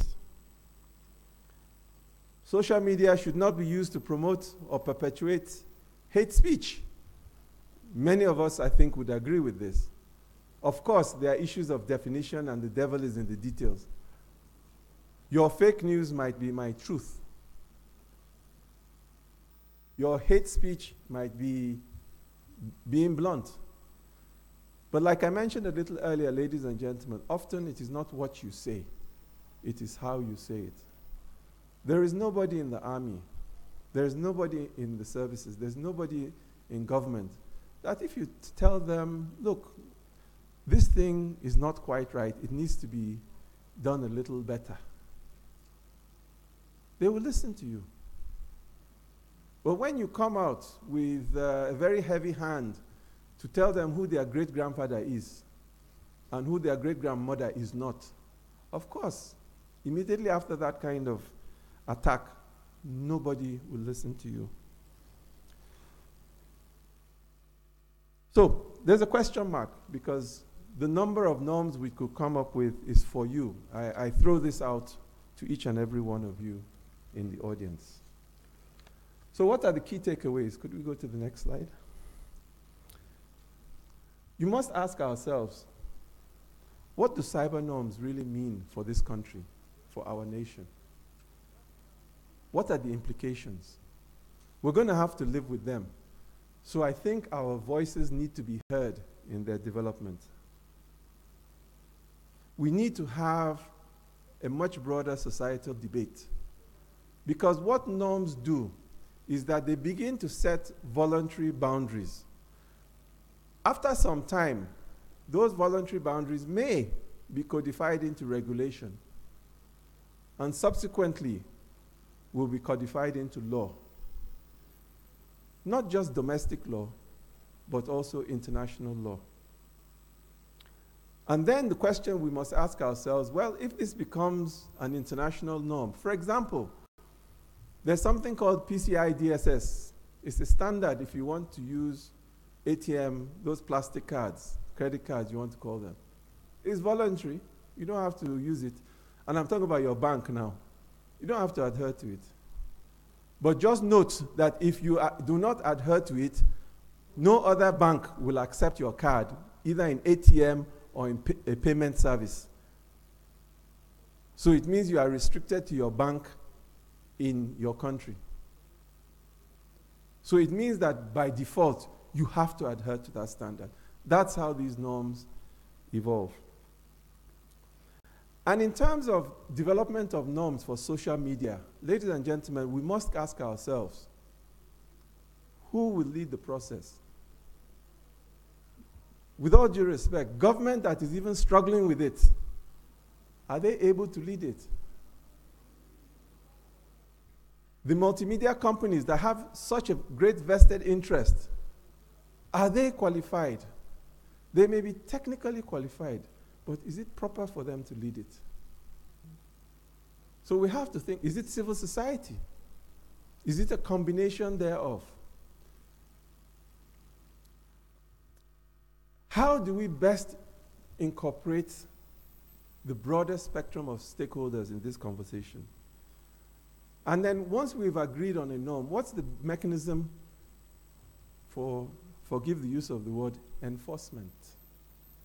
Remember, some of you will say, well, we are going to ban hate speech from Facebook. Good. How do you enforce it? Well, Facebook has developed AI algorithms to do just that. But if those algorithms allow what is permissive in their society and does not factor what is allowable in our society, then you're going to have bias. We have already seen practical bias in artificial intelligence algorithms. Why is the bias there? Two primary reasons. The people who develop the algorithms come from a perspective. Each and every one of us comes from a perspective. But just as importantly, the initial data input that is used to train those algorithms, to train the AI systems, come from somewhere. And that is why in the US today, when they use AI to support judges to give sentencing after somebody has been convicted, they have found that due to biased data, black people tend to get longer convictions than white people. These are not theory. These are unfortunately things that are happening. So tomorrow, if there's an algorithm that doesn't factor ethic, cultural norms, and anything that comes that is acceptable in ethic land, Facebook will just delete it. As I begin to wind down, ladies and gentlemen, I would like to just touch on two particular issues that I'm a bit passionate about and divert a little bit from this. Ladies and gentlemen, no society, none, is going to make progress if it does not capitalize on all of its population. We can, we must, we have to capitalize on our women. They make 50% of our population. So it's very important in this new era of cyber and in this era of social media, we encourage our women to up their game, not simply to participate, but I hope to lead. And I'm talking about leading in development, not just utilization. The second thing we need to look at is a call, a passionate call I would want to pass to each and every one of you. There is a need for us as a society to build a cybersecurity solutions industry. 1,000 companies, 3,000 companies, driven principally by many of you that are 35 years and below. You have the capacity, you have the passion. The African cybersecurity market, and I'm sure you know which nation is supposed to have the largest economy in Africa. But just the African cybersecurity solutions market, as of 2015, was valued at 0.95, approximately $1 billion US. This year, it is valued at 2.32 billion US dollars. Ladies and gentlemen, as the lawyers say, I put it to you, what piece of that action are we going to get? Are we going to export that action to Israel, to Malaysia, to the UK, to the US, while those below 35 years of age are tweeting? I think we can do better. I think we must do better. I think we have to do better. And part of that cybersecurity market is not just about creating very sophisticated solutions and services that people like my good friend Malam Kazaure would want. But it is also about developing solutions that will work on these social media platforms that are reflective of our perspectives, our culture, and our heritage. Could we move on, please? So, we all share a common interest in having an open, free, easy to use, and stable internet for the economy that we are building, for the democratic society we are building. I must point out to you also, ladies and gentlemen, that it's very difficult to balance ease of use and security. In this environment, it's also more difficult to balance it because much of our population is actually functionally illiterate. They may speak very well, but reading, writing is a bit of a challenge. That is why, in my opinion, Facebook has been so successful. You don't need to say anything, you just do this. Isn't it? It's a graphic. So as you design your solutions going forward, these are part of our environment. Today, you go to the bank, they give you a piece of plastic for an ATM. You can't read or write. What language does the ATM speak? It speaks English. If you're lucky, if it's enhanced, it also speaks French. EcoBank, yes. But my point is that it doesn't speak Yoruba. It doesn't speak Fulfulde. It doesn't speak Igbo. Okay, so maybe some of us have difficulty reading and writing. It doesn't use enough realistic graphics so that even if we are functionally literate, we can still function. So as you design your solutions for your multimedia life, please understand, if you want to get more customers, i.e. make more money, you have to design so that it is easy for your baseline customer, the functionally illiterate, to use. We do need to have these conversations. There do needs to be a high level of sound academic inquiry. Civil society must be involved. Industry must be involved. Government must be involved. Bloggers must be involved. So on that note, ladies and gentlemen, next. If you want to find out more about the Global Commission, the website is up there. It's http://cyberstability.org. Thank you very, very much for your attention.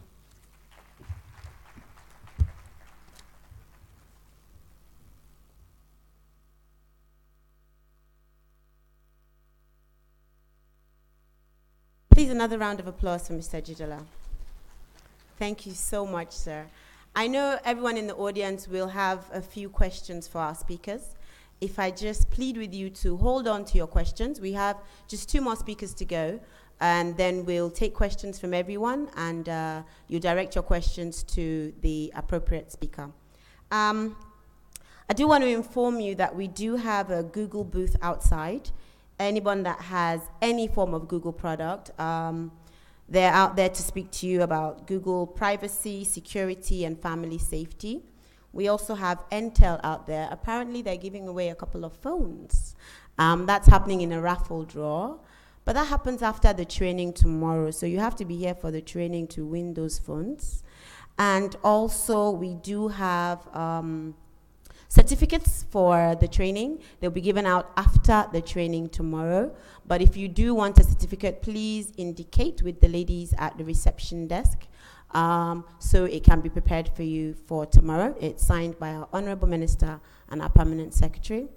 I'd like to call up our next speaker. He's all the way at the back of the hall. So I hope he knows I'm calling him and he can start making his way in presentation. And he will join us shortly. But in the meantime, the training that we have tomorrow is, we had the similar training last year. For those of you that were with us last year, we have people training on exactly how to use Facebook, how to use Twitter, how to use Google, when to post information. Being the since we've started this whole mini campaign for social media for good governance, a lot of the feedback that I've got is that a lot of social media handlers put out false information. Also, the way the handlers respond, I believe that everybody that asks us a question on social media deserves an answer, but what's most important is the manner in which we respond to them and the information that we are giving back. I don't see why we need to give false information. If we're unsure, it's social media. You're not expected to reply live with your audience. And as well on abusive remarks, yes, because I do manage a few handles and I get a lot of abuse on a daily basis. But you don't have to rise up to the abuse and respond in the same way. I guess we need to be tactile in our way of responding, and I believe, yes, that will help us. Mr. Rex, are you ready for us yet? Okay, I think we have to give Mr. Rex a few more minutes. So I'd like to call on the next speaker, another gentleman in our audience. He's going to speak to us about Nigerian law and social media. I hope Barrister Igbenedion is in the audience. Yes, sir. Okay, so he'll be speaking to us on the law and social media, because we also need to understand that there are laws that govern us, even though we do have freedom of speech. He'll give us a few words on how to be respectful of the law in our social media space. Please help me welcome Barrister Joseph Igbenedion.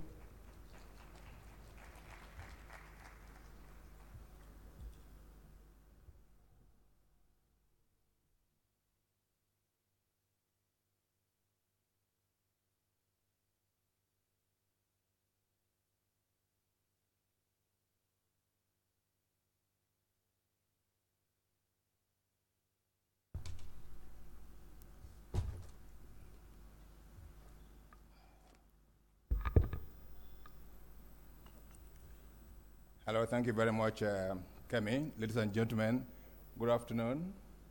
I'm glad to be with you today. I'm also very happy that the Ministry of Communications is organizing this wonderful function, wonderful forum today for us to share ideas about social media, which is a very topical issue at present.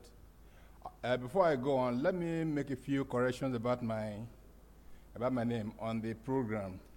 If you look at after the middle page, my photograph is there. Information about me is also there. First of all, when you look at below me there, on the left top, you see Joseph Igbinedion, say Principal Lecturer and here Department of Mass Communication, Archie Polytechnic. Well, I'm no longer at the Archie Polytechnic, so you say formally. Then on top there, you say Communication Specialist and Editor with the United Nations. I'm no longer there, you say formally. Now, Legal and Communication Officer at FEMNET. I'm no longer in FEMNET, so we'll say formally. Just for the correctness of information, so that I don't begin to spread fake news about myself. Okay, because sometimes people, when I say I'm Joseph Igbinedion, they say, are you Igbinedion's son? I say, yes, of course, I'm Igbinedion's son. I know what you mean. I'm not Okada. Okay, so that we have to get it correctly right from the beginning. So I'm at present a legal and communication consultant based in Abuja here. So my topic is Nigerian law and social media. I'm saying here that laws are necessary to protect society from the activities of social media practitioners, and to protect society and to protect the social media practitioners from themselves. Social media, like most other things in mass communication, can be addictive. People go on social media, they can stay there overnight, punching. Sometimes when you're in the house, in the night, 3 a.m., people are sending messages, 5, they're sending messages, and there's also the temptation for you to be responding, to be looking at YouTube, to want to see everything, to want to know everything, to get in everything at the same time. So social media is very addictive. We must know that. We say that social media has not always been with us. It is one of the ways, one of the very recent origins that has taken on a life of its own. Because everything we now do is almost computer-based. It says citizen journalism, social media has given rise to citizen journalism. There are up to 57 social media platforms in contemporary use. They include Facebook, WhatsApp, and so on and so forth. Even Wikipedia is also social media. So all these things we have to take into account. Say, the McBride Commission, in 1977, in the 70s, there was argument that most of the information we were getting was coming from the West, from the United States, from Britain, from BBC, from Voice of America, who were not transmitting information to them. So the UNESCO set up the McBride Commission to study the totality of communication in contemporary world. They came up with the McBride Report in 1980 that took care, that tended to examine it and look at all the issues and profile solution. Incidentally, one of our contemporaries, the late Professor Fred Omu, was a member of the commission. Since then, things have changed rapidly. We now have phones. We now use phones in a way that we've never done before. People have already pointed out, other speakers have already pointed out that this phone now is like a news agency. You can operate a news agency using your phone. You can use it as a telephone. You can use it as a radio. You can use it as a TV. You can use it as video. Actually, you can operate any kind of pro system using your phone. It's like now it's like a letter. It's like a newspaper also. So it's very important that we know what is happening there. So at present, there are no specific laws that regulate social media in Nigeria. 2 attempts were made in the past to do so. In 2015, during the immediate past administration, and 2 in 2018 by Senators during the present administration. The articles of the law spelled out jail terms. There are huge fines for individuals who shared abusive content about politicians and other public figures. Because of this approach, members of the public were not happy. So these two attempts failed woefully. So I think we're now reverting to the old laws that govern press freedom and press laws and so on, to be able to carry our messages along, to be able to guide the use of social media. The last speaker already told us all those other details about social media at international level.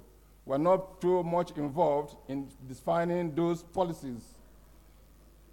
Saying that social media power or social media derives its power to operate in Nigeria by mainly three means: by United Nations Declaration of Human Rights in 1948, Section 22 of the Constitution of the Federal Republic of Nigeria, 1999, and also the Freedom of Information Act 2011. They are getting their information, or they're getting their freedom or the right to operate from those ones. Also, there's African Charter on Human and People's Rights, Economic ECOWAS Chapter on Human Rights. Those are the laws that give us the right to operate just at general level. The two first attempts having failed to materialize because of objection by the Nigerian public. Those two attempts were dropped. We're also saying that the Nigerian Press Council Act is also part of what we use in dealing with free speech and so on and so forth. They say the Nigerian Press Council Act is there. They say fake news. This is the era of fake news, as we always done. The general that spoke this afternoon talked about the fact that many people are now, they use fake news. They are finding it difficult because of the use of fake news in preventing them from their work. It's making it difficult for them to do their work. And also, the Chief of Army Staff, Lieutenant General Tukur Buratai, has also said that fake news not only poses great threat to national security, but makes the ongoing counter-terrorism operation in Northeast more difficult. So we must be very wary of fake news, what to control, what we send out in social media, because it could do a lot of harm. Because of the alarm raised by the Chief of Army Staff, there is need to look for other paradigms that work. Fake news, we don't need too much of this to emphasize the harm that can be done by fake news. Even though in 1941, it wasn't called fake news, we recall that in 1941 to 45, about 6 million Jews were massacred, were killed in Germany as a result of hatred, xenophobia. We don't want to use fake news, we don't want to use social media to spread hate and fake news, because it can be very harmful. Again, in 1994, about almost 1 million people in Rwanda were killed because of the crisis, because of the civil war in that country. Also, as a result of, they were not calling it fake news then, but as a result of civil war in that country. So we have to be very careful the way you use social media so that we don't cause too much problem. In China, they have already tried to limit the effect of fake news. They closed down the harmful outlets, social media that promote hate speech. But you know, as the minister has said, Nigeria wants to operate an open society. So it becomes difficult to check or censor contents. But I think we ultimately have to do that because the Chinese are doing it and it's working well for them. So we will use a lot of Chinese things, and that's why we shouldn't imitate some of the things. At least we may not go as far as they are going, but we have to apply some measures to be seen to be, at least to be seen to be doing something, to be seen to be changing the system, to be checking the system, because this technology, we don't understand it fully. We cannot control, we may not be able to control it from this end. So we must be seen to be doing some work. I would suggest that because in Kenya, for instance, the Standard newspaper online has guidelines for people who want to comment on their reports, on their news reports. They have those guidelines. I think we should adopt that too in Nigeria, by Nigerian papers, by Nigerian press, so that you are giving guidelines. Don't abuse somebody. Don't send fake news. Put your name and so on. I can see here, avoid obscene or articles of obscene nature, abusive, racist, sexist, homophobic, and so on and so forth. They are all there, so that when they see those things, they keep deleting. And they can also block somebody from committing after one or two efforts have been made to stop such speeches, such messages. You see, the promotion of any product. You see some people promoting their products, maybe hangers, or shirts, or braziers on the internet. So I think those things should be discouraged, because they don't pay for adverts on those things. I think they should be discouraged so that we can get clear this place for better use for the system. It's an investigation, e.g. tracing the whereabouts of any person. You don't have to head them to trace somebody, and also report on a court. You didn't go to the court, and then you are reporting on the court or what happened in the court. So we must keep the internet free from all these abuses. I say self-censorship must also be employed, because of self-control is always very useful. Because when you look at the situation, if you are a journalist and then you begin to abuse somebody, or you are the user, or you are spreading, you are a user of the media, let's say, what do you call it now? Let me say, social media. You now begin to abuse somebody, you don't know what the person is going to have in mind. So you have to be very careful, because people have been angered in the past. Some people have very short temper. They may hack your phone, or they may hack your something. They may also do a few things that you may not like. For instance, you see people have been killed, journalists have been killed in the past through bomb. We're still discussing the issue of Khashoggi, Kamal Khashoggi, the Saudi Arabian who was killed in Turkey. So all those issues are there, so you have to avoid anything that put you in conflict with other people. So on that note, I think we should, there's need for more education about the social media, to train people on its use, on its dangers, so they don't run afar of the law. Thank you very much. Yeah.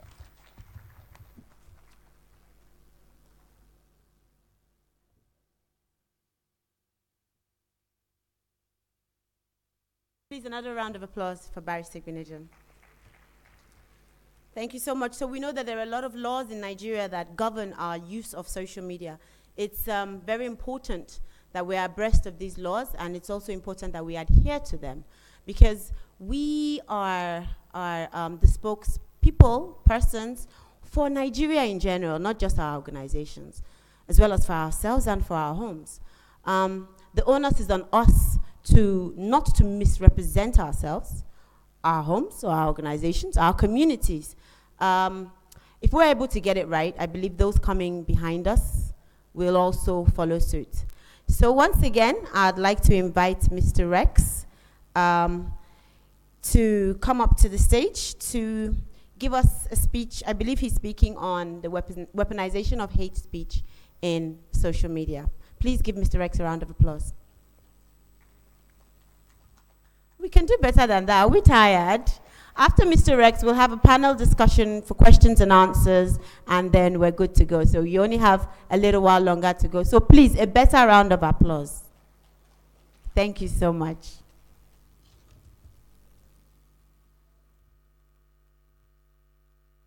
Thank you very much, Kemi. You know, when you are called to make a presentation after a cybersecurity expert deliver his presentation, you could expect some kind of form of either security or some bugs intentionally or unintentionally planted in the system. And that was why I couldn't come up the other time, because after his presentation, it was so difficult for my presentation to come up. Good afternoon, everybody. This afternoon, I will be talking about weaponization of hate speech. We've had a lot of things we've talked about the issue of fake news on the social media. We've talked about a lot of things. But I think it becomes very, very important for us to look at one key thing, which is the hate speech, and how can we fight against hate speech. Next slide, please. Understanding hate speech. For us to really understand what we talk about when we talk about hate speech, we need to really know what are the intentions of people that either promote hate speech or people that put up information that are perceived to cause problem, okay, in the society. And we look at it as can we go to the next slide? I just don't want to waste our time. I define hate speech as any form of arising from cultural ethnocentrism, religious beliefs, racial or gender affiliation against an individual, group of people, organization, or a state with the intention of promoting violence among people, thereby threatening the coexistence of us as a citizen. And there's always different intention by different group. For the political class, either they want to have a hedge over their opponent. And for the individuals or like a blogger, they may want to get followers. Okay, so different people have different reasons why they promote information that are not false. However, we need to ask ourselves, that information that you perceive not to make any, or something that you may see as a joke, okay, could actually cause a major havoc within the society if not critically looked into. We need to understand that hate speech is not free speech, and we need to understand that hate speech is not criticizing the government. And this is very, very important in the sense that there are some information that an average citizen want to know or that want to have. But when you deny them of having that information, it could lead them to rewriting a speech which this time around is going to be opposite of the real speech. And when that happens, that flies more than any other thing. And that is one aspect of it. That's what leads to fake news that journalists tend to promote, or bloggers tend to recycle, either because they want to attract followers on their website, on their blog page, or they want to do things that will make them to be relevant in the cyberspace. Next slide, please. Who are the promoters of hate speech? Hate speech could come from individual, it could come from organization, well-organized set of people. They can team up to be promoting hate speech. We have the political class, like I said earlier on. You have the religious group or the religious extremists, okay, that tend to use leverage on the volume of traffic or the number of people on the internet to promote their own hidden agenda.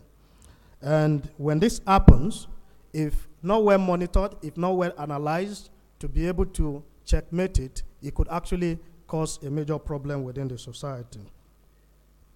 We said social media can be used as a tool for fighting against hate speech through identification, collation of these speeches, analyzing them to know how it impacts the public, and equally helping to guard against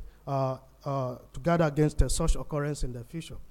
You agree with me that these days the awareness on social media has really increased over the years, and you now have most government organizations having their social media team, okay? But we're more concerned about pushing out information without necessarily monitoring information that come up or analyzing it. One of the speakers earlier on said that there are times that you need an information from government agency, and the time it takes for them to respond, it takes like forever. It's just like having a website that is dormant. Before now, we have a lot of government websites that are dormant, and you cannot even get current information on those sites.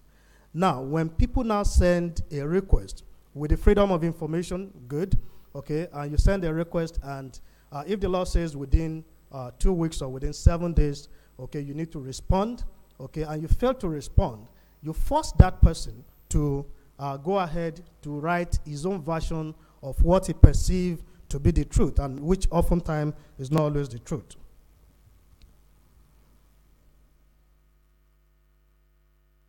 So for me, I believe that government should have a strong policy, okay, in preventing, in guiding against hate speech, but not just guiding against it, but equally to equally know the intent behind some of these speeches made by opponents of perceived people in government most times.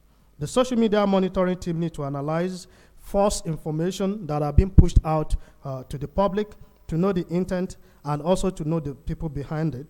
They need to present facts as a way of checkmating whatever you perceive or we perceive as hate speech. You need to present the real side of the story, and equally using the social media tools to narrate the real side of the story.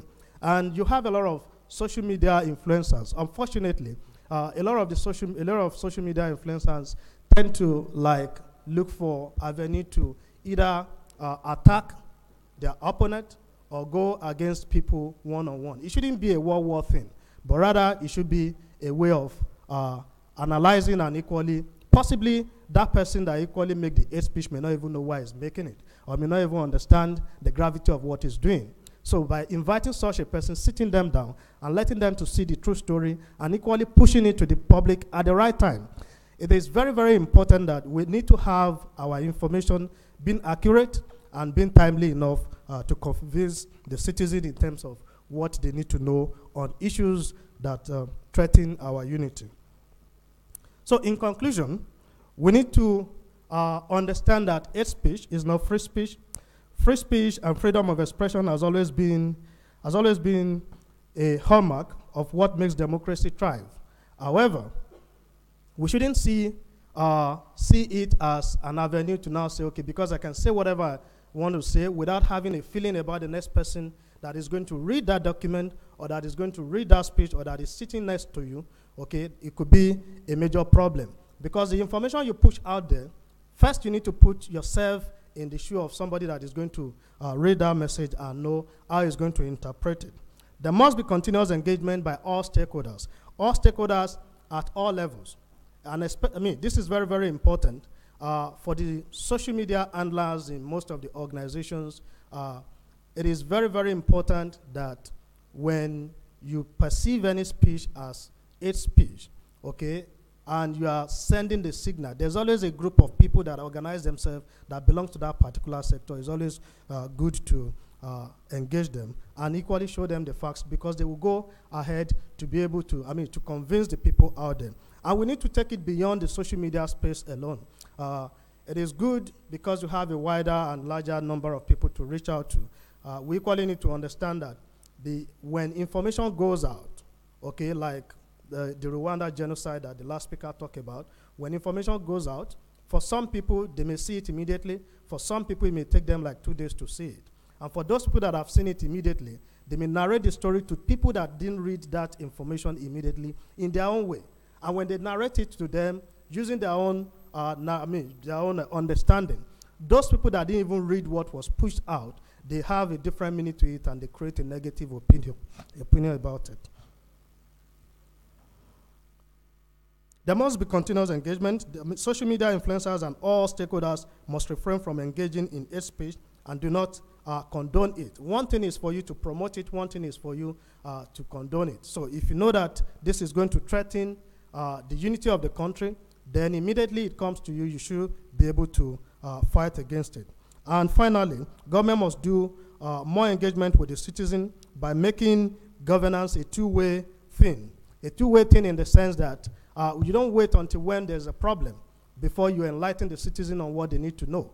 You don't wait until when the other opponent or perceived opponent give his own version of what is more burden to the public, okay, before you come out to say, oh, we're desisting, this is how, this is the true story. But ahead of time, continuous engagement is what will make the citizen to know the truth, and when they know the truth, it is believed that the truth will set everybody free. Thank you.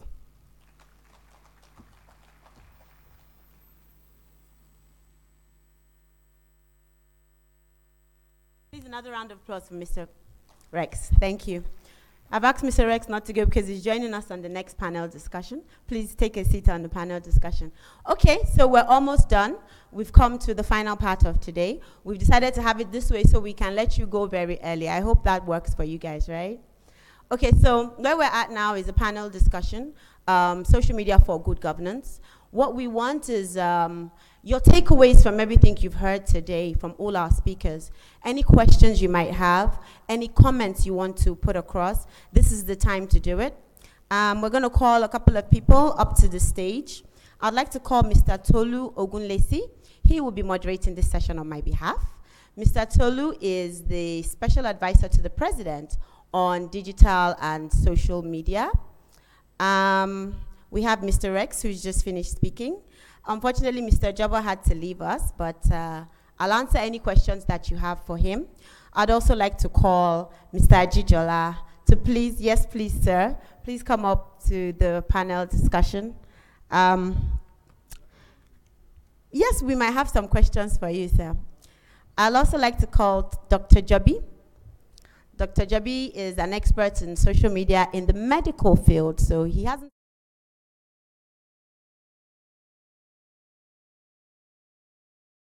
Mr. Joby is here to answer those questions. So the microphone is going around. Okay, over there to your left is the microphone. And I'm going to, I'm going to hand over to Mr. Tolu to give us a little brief speech first before we take the first question. Please, Mr. Tolu, could you step up here? Thank you so much.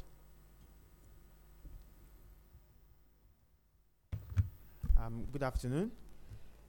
My name is Tolu Ogunlesi, as I've been introduced. I oversee digital communications for the presidency and the government of Nigeria. And I just wanted to make a few comments, before we go into the question and answer session. Just speaking about a little bit about my experience over the last few years managing.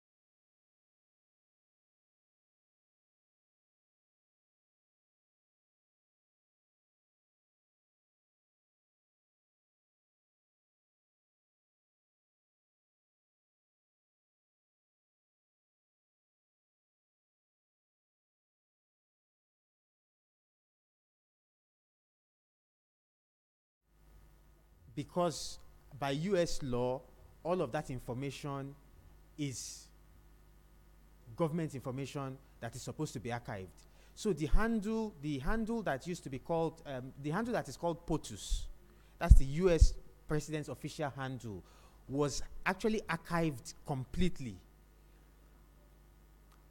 And then a new handle was set up, and it's archived as POTUS 44 because Barack Obama was the 44th president of the US. So POTUS 44, if you check on Twitter, POTUS 44 is what used to be POTUS. The POTUS handle has now been handed over. It was wiped clean and handed over to Donald Trump, who is now using POTUS. When he is done, it will be archived as POTUS 45. And so for me, this just got me thinking about how seriously, people take these things. So tweets are considered as valuable as government circulars that bear the word, confidential or whatever. But this is public information, of course. But in Nigeria, we haven't quite done, we haven't done that. And I use one example. There is no way you can go online that you will find the record of governance between 2010 and 2015. There's no website archive. There are no archives of social media, Twitter handles, or anything. And so it occurred to us that we cannot afford to make that same mistake going forward. And so we set up POD, the Office of Digital Engagement, and then even set up for the first time social media handles, a Government of Nigeria Facebook page, which didn't exist before, Government of Nigeria Twitter account, Presidency Facebook Twitter account, and the plan is that POD will, if I leave this office today, and I'm a political appointee, which means that I can leave this office today. If I leave this office today, I would be able to hand over something to whoever is taking over. And it will be an institution that I can hand over, and a set of government social media accounts that we can hand over. Because governments will come and go, parties will come and go, but the government and the work that the government has done for the people of Nigeria, that archive should stay and stay permanently. It doesn't belong to me, it doesn't belong to the president, it belongs to the government and the people of Nigeria. So for me, this is this for me is one of those things that we need to start to think about. How do we adapt governance to the social media age? How do we see that, look, where a tweet can be just as important as a government circular? And we've seen how from the US, from what Donald Trump has done with Twitter, how you can make policy, you can start wars with a tweet. You can fire, he's fired officials via Twitter. So I think I just wanted to use this opportunity to share some of that work. And for those who are not quite familiar with POD, you can go online. So POD is the office that manages all of those government handles. The accounts managed by POD in total have about 2 million followers, over 2 million followers on Facebook, Twitter, Instagram. And we launched a newsletter as well, an email newsletter. Again, the first email newsletter by the presidency of Nigeria. So I also want to encourage those who work for agencies here that we're open for partnerships. As I said, POD exists to support government agencies. So if you have any event that you need social media advisory or support or anything, that's what POD exists for, to support government, to amplify its messaging, to support with social media guidance, and to support with all the resources that we have to help amplify what government is doing in various ministries, departments, and agencies. So on that note, yes. It is. It's free because it's a government. We're a government agency supporting other government agencies. So yes, it's important to make that. So I'm not selling consulting services. POD is a government agency that works to support all other government agencies. So we're open. Our doors are open. If you need any, and we've over the last 2 years built up certain knowledge and skills. So sometimes people will call me up and say, oh, we're doing a press conference, we would like somebody to come and help us live tweet or something along those lines. I'm always happy to have my team come in and support. So for those who want to take advantage of that, that's always open. Well, we don't do it for the private sector because we're not in a position to. It's an office of digital engagement for the government. So our mandate is to work for government. I'm not sure that we, but of course, if we were doing anything even for maybe in personal capacities, it would also be at no cost, because we don't have a mandate to charge money from anybody for the government. Yeah. So on that note, I think we'll just go into the questions for the panel.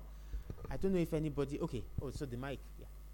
And please just give your name, your question quickly, and who the question is meant for.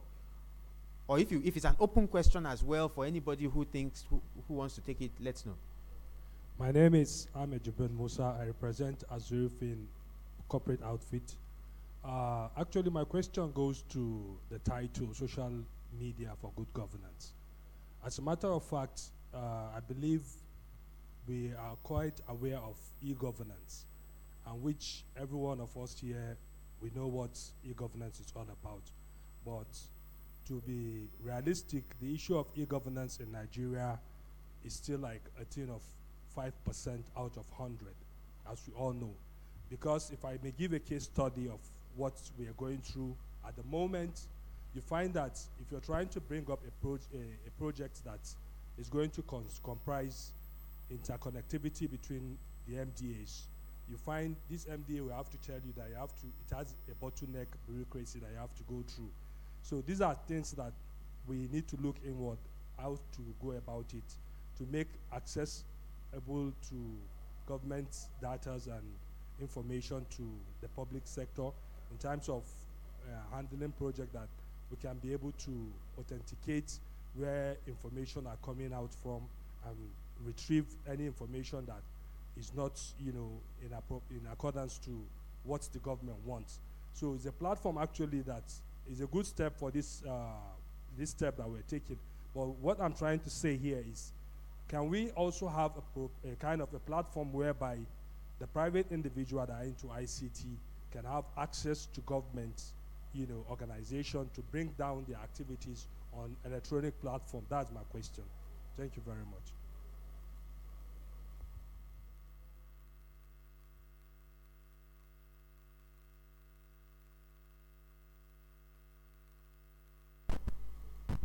Thank you so much for that, sir. Please, may I request that you repeat just the question once again? I apologize for that. Please. My question is, how is it possible for the private organization in ICT to be able to integrate the MDAs into a platform that you don't need to go through the bottlenecks of bureaucracy before you can access information or data from government? So a platform that you can bring the synergy that each and every MDAs are on one spectrum, that they are running activities, that if you have question, you have contract, you have anything that you have to do, a kind of a broader perspective like that. So that's the question. Okay, thank you so much. It's something that the government is already working on. In the Ministry of Communications, we do have a site currently that has the links to all ministries. I'm not too sure if we have departments and agencies there as well, but we have links to all ministries. Once you go to the website, I believe it's services.gov. Once you go to that website, you're able to link to all ministries. And we believe that all ministries should also have information of all their agencies on their websites. So on our particular website, we have information of all, on the Ministry of Communications website, we have information of all our agencies there. You can click on any of the icons, which will take you directly to that agency's website. So in order to get any information, you go to the parent body, which is the ministry, and from the ministry, you're able to take a look through the various agencies. Your question was how private sector can do this, but it's not to be done by private sector. I believe the private sector should log on to our website, and all the necessary information is available there. Yes, let me not say all, most of the necessary information is available there.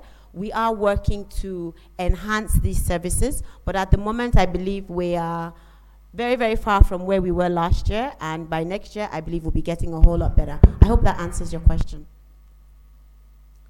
Next question by anybody, please. Indication of raising your hand. Okay, that gentleman in the middle row at the end. Well, my name is Dr. Bimbola Ekunusi, the founder and CEO of Digital Age Consultants. I want to really appreciate this particular forum. My observation is that in 2016, when Mark Zuckerberg came to Nigeria, that was around November, he had a very good conversation with us in Lagos. We assembled some brightest minds, as in young chaps in Lagos, and we had a very serious conversation. A program like this, I want to appreciate, I would love you people next time, let us try and reach out to young guys who are in the private sector. Please, next time. In fact, by the grace of God, I can give you more than 800 names and email addresses or numbers, whereby this place will be so, we will have a lot of them here. they will have to, we will have a kind of a cross-fertilization of ideas. They will bring in brilliant discussion, and it will be a kind of both interface of both private and public. So that's just my advice. Thank you so much. Thank you so much for that, sir. We really appreciate.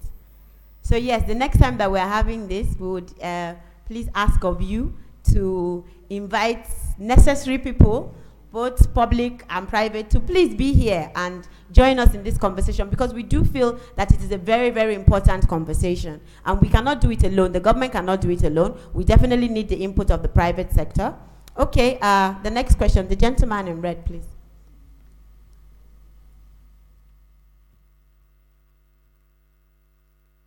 Good afternoon, everybody. My name is Ayodeji. I represent myself. I would like to talk on two things here today, and the first is about what we are doing here, and the second one is about we ourselves here. I'm so sorry, the Federal Ministry of Communication organized this, and they've gathered us here since morning from 9 o'clock. Some of us have been here before 9. And inside the program given, I saw a tea break. I don't, for real, I don't understand the fact that a situation whereby you gather us here from 9 till now, and you're giving us bottle of water. It's not nice. I would love them to improve of that, because as a training person, I understand. Thank you for that comment, sir. Thank you. Second one, this social media for good governance. I've been seeing people complaining about this hate speech, and so, excuse me, and so on and so forth. I think the best way, in one way or the other, for the government to understand the plight and agitations of Nigeria is when they come to attack them. That is my own. Because one, I could remember the time when there was this issue of SARS of a thing, molesting, doing all sorts of things to guys. I know some of our government officials were not involved in that, because some of us that were involved, we know what it really means for us to be attacked. We commented, we said a lot of things. It was not approved until the hate speech came up. That is when people begin to see that this thing is really affecting us. I think we need to have a new strategy and modalities to address issues like that in this social media, because it's really going viral, and we want a very good drastic measure to be put in place. For us, maybe, I don't know, maybe all this, the people sitting in the front can give us a very good way to do that for us, and we would love to appreciate that. Thank you. Thank you so much for your comments. Any questions from the audience, please? Oh, please, can I take the gentleman in white just back there? I'm Commodore Kunle Olulowo. My question goes to Mr. Jijola. Your presentation on the Global Commission on Stability of Cyberspace. You said it's an international body that try to establish norms on the use of cyberspace. And the bottom line is that you are looking at as a framework to develop our own local norms. But I have a problem with one of the issues that was raised in that particular one of the norms. You said that, for instance, you said they try to discourage the use of for government and non-government or state and non-state actors using or commandeering other people's ICT resources to use them as botnet. I know that it's been very difficult to even convince state actors to comply with some of these norms. It will be more difficult to even convince the state actors, non-state actors, to comply with most of these norms. So I think a different set of norms should be established for the non-state actors, especially when we are thinking of generating our own local norms. For instance, the terrorists and the insurgents in Nigeria, for instance, we may adopt some kind of active approach to take down their social media platforms, instead of thinking of convincing them, because these are not normal people. You can't convince them to align, just that they don't comply with normal Geneva Convention. They cannot comply with this one too. So we should look at another set of norms. Maybe I'm also trying to address the special advisor to the government on digital this thing. Maybe it could form part of your the way you help the government to knock down most of these things, those hate speech and those offensive contents that come from all these enemies of the state. There should be an active way of taking them out instead of trying to convince them. That's trying to develop our own norms now locally. That's the area I wanted to talk about.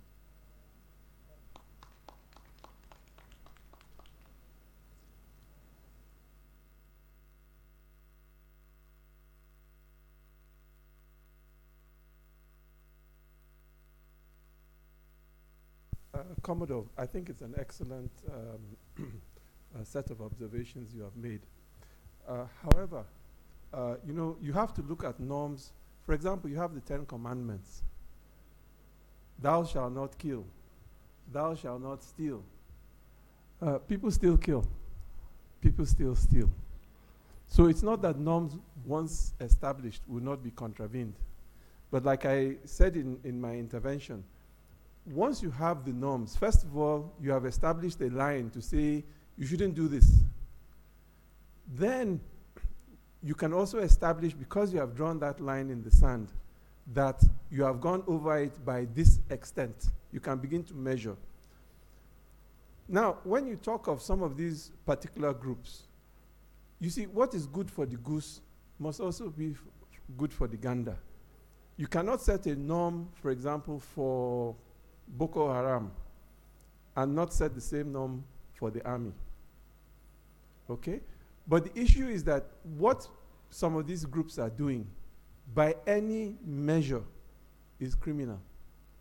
By any measure is wrong. I mean, even if you are from a long line of Babalaos, if you believe in Ifa Oracle, they have gone far, far over the bound. So I'm not sure necessarily that you need a special set of norms for these people, because it is partly norms that let you know that somebody is a were, because it doesn't stay within what society is expecting. So to that extent, I think that what is important is for us to know that, okay, these are norms. If you, Boko Haram, go beyond them, then we as the state have the backing to go after you, to bring you to conform. Some will peacefully do so, some will not. Those that peacefully do so, there's a way to handle them. Those that will not peacefully do so, I believe there's a way to handle them. So to that extent, for me, I think that norms need to apply to everybody, to every entity, to every organization. Of course, there will be times when you have what we call security imperatives, be it national security, regional security, global security imperatives. So it is important for us also to keep in context that there will be certain cases where things go outside. In fact, norms cannot even be applied in any reasonable manner. So I agree that, but I'm not sure that in that instance, it is a norm process that can even take care of it. I think that you then have to apply other, whether it's force or other mechanisms. But what you want, even for you in uniform, you want that when you do or implement activities that are outside certain parameters, you want the backing of society. You want the respect of society. Because actually what you are doing is defending that same society. So if society says, look, these are our boundaries, so group, you have gone not just criminally far, but way, way beyond anything. In fact, you have gone to evil. Then of course, society will back you in your uniform to go and do the needful. So to that extent, I still think that norms need to apply to everybody. Also, while I'm here, there's something I forgot to mention during my intervention, and unfortunately, many of the other people, I would have said this to have gone. But I did mention that there is a need for this cybersecurity solutions industry driven principally by people under 35.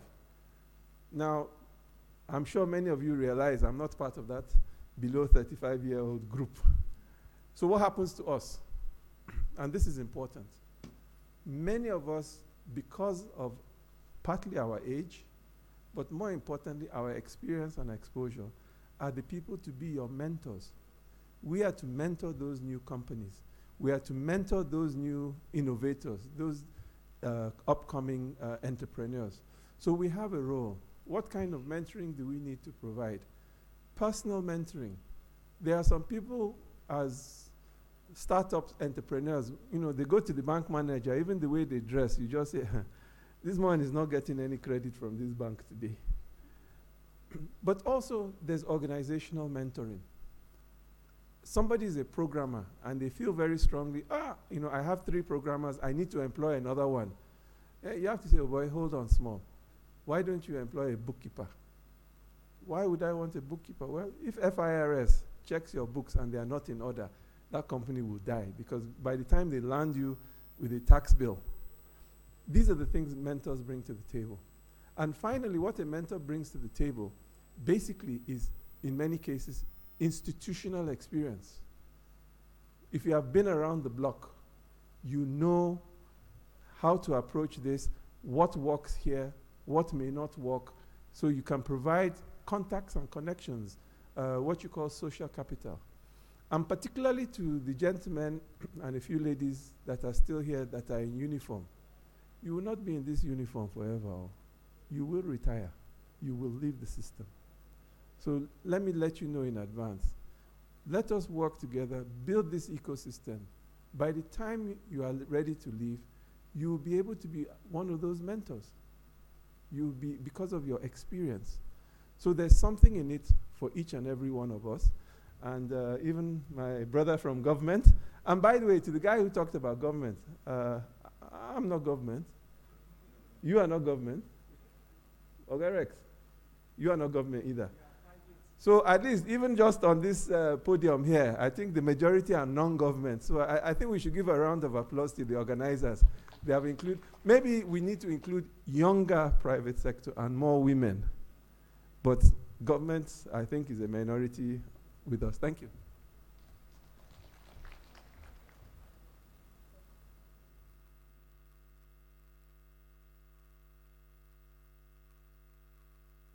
We haven't had a lady. Have we had a lady ask a question? Is there any female who had their hand up? Any ladies? Okay, none. I saw. Okay, yes. And then the guy in blue afterwards. But you first. Good afternoon. My question is actually channeled towards you. Okay. Yes, because from what you said you've done with POD, it can be inferred that you've done actually a very good and awesome job there. I would want to ask how you were able to conquer bureaucracy and bottleneck when you wanted to start doing what you wanted to start doing, because it hasn't existed before. You are coming up with a new initiative to use social media and at the end be able to archive this just like POTOS did.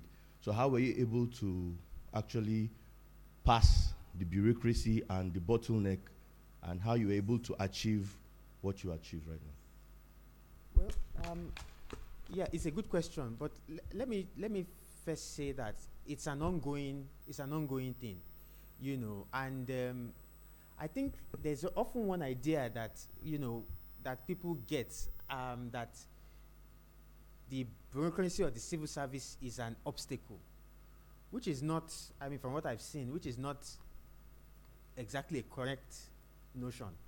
You know, it's as if, and it happens, you see it with a lot of private sector people who come into government, and you kind of feel that, oh, look, civil servants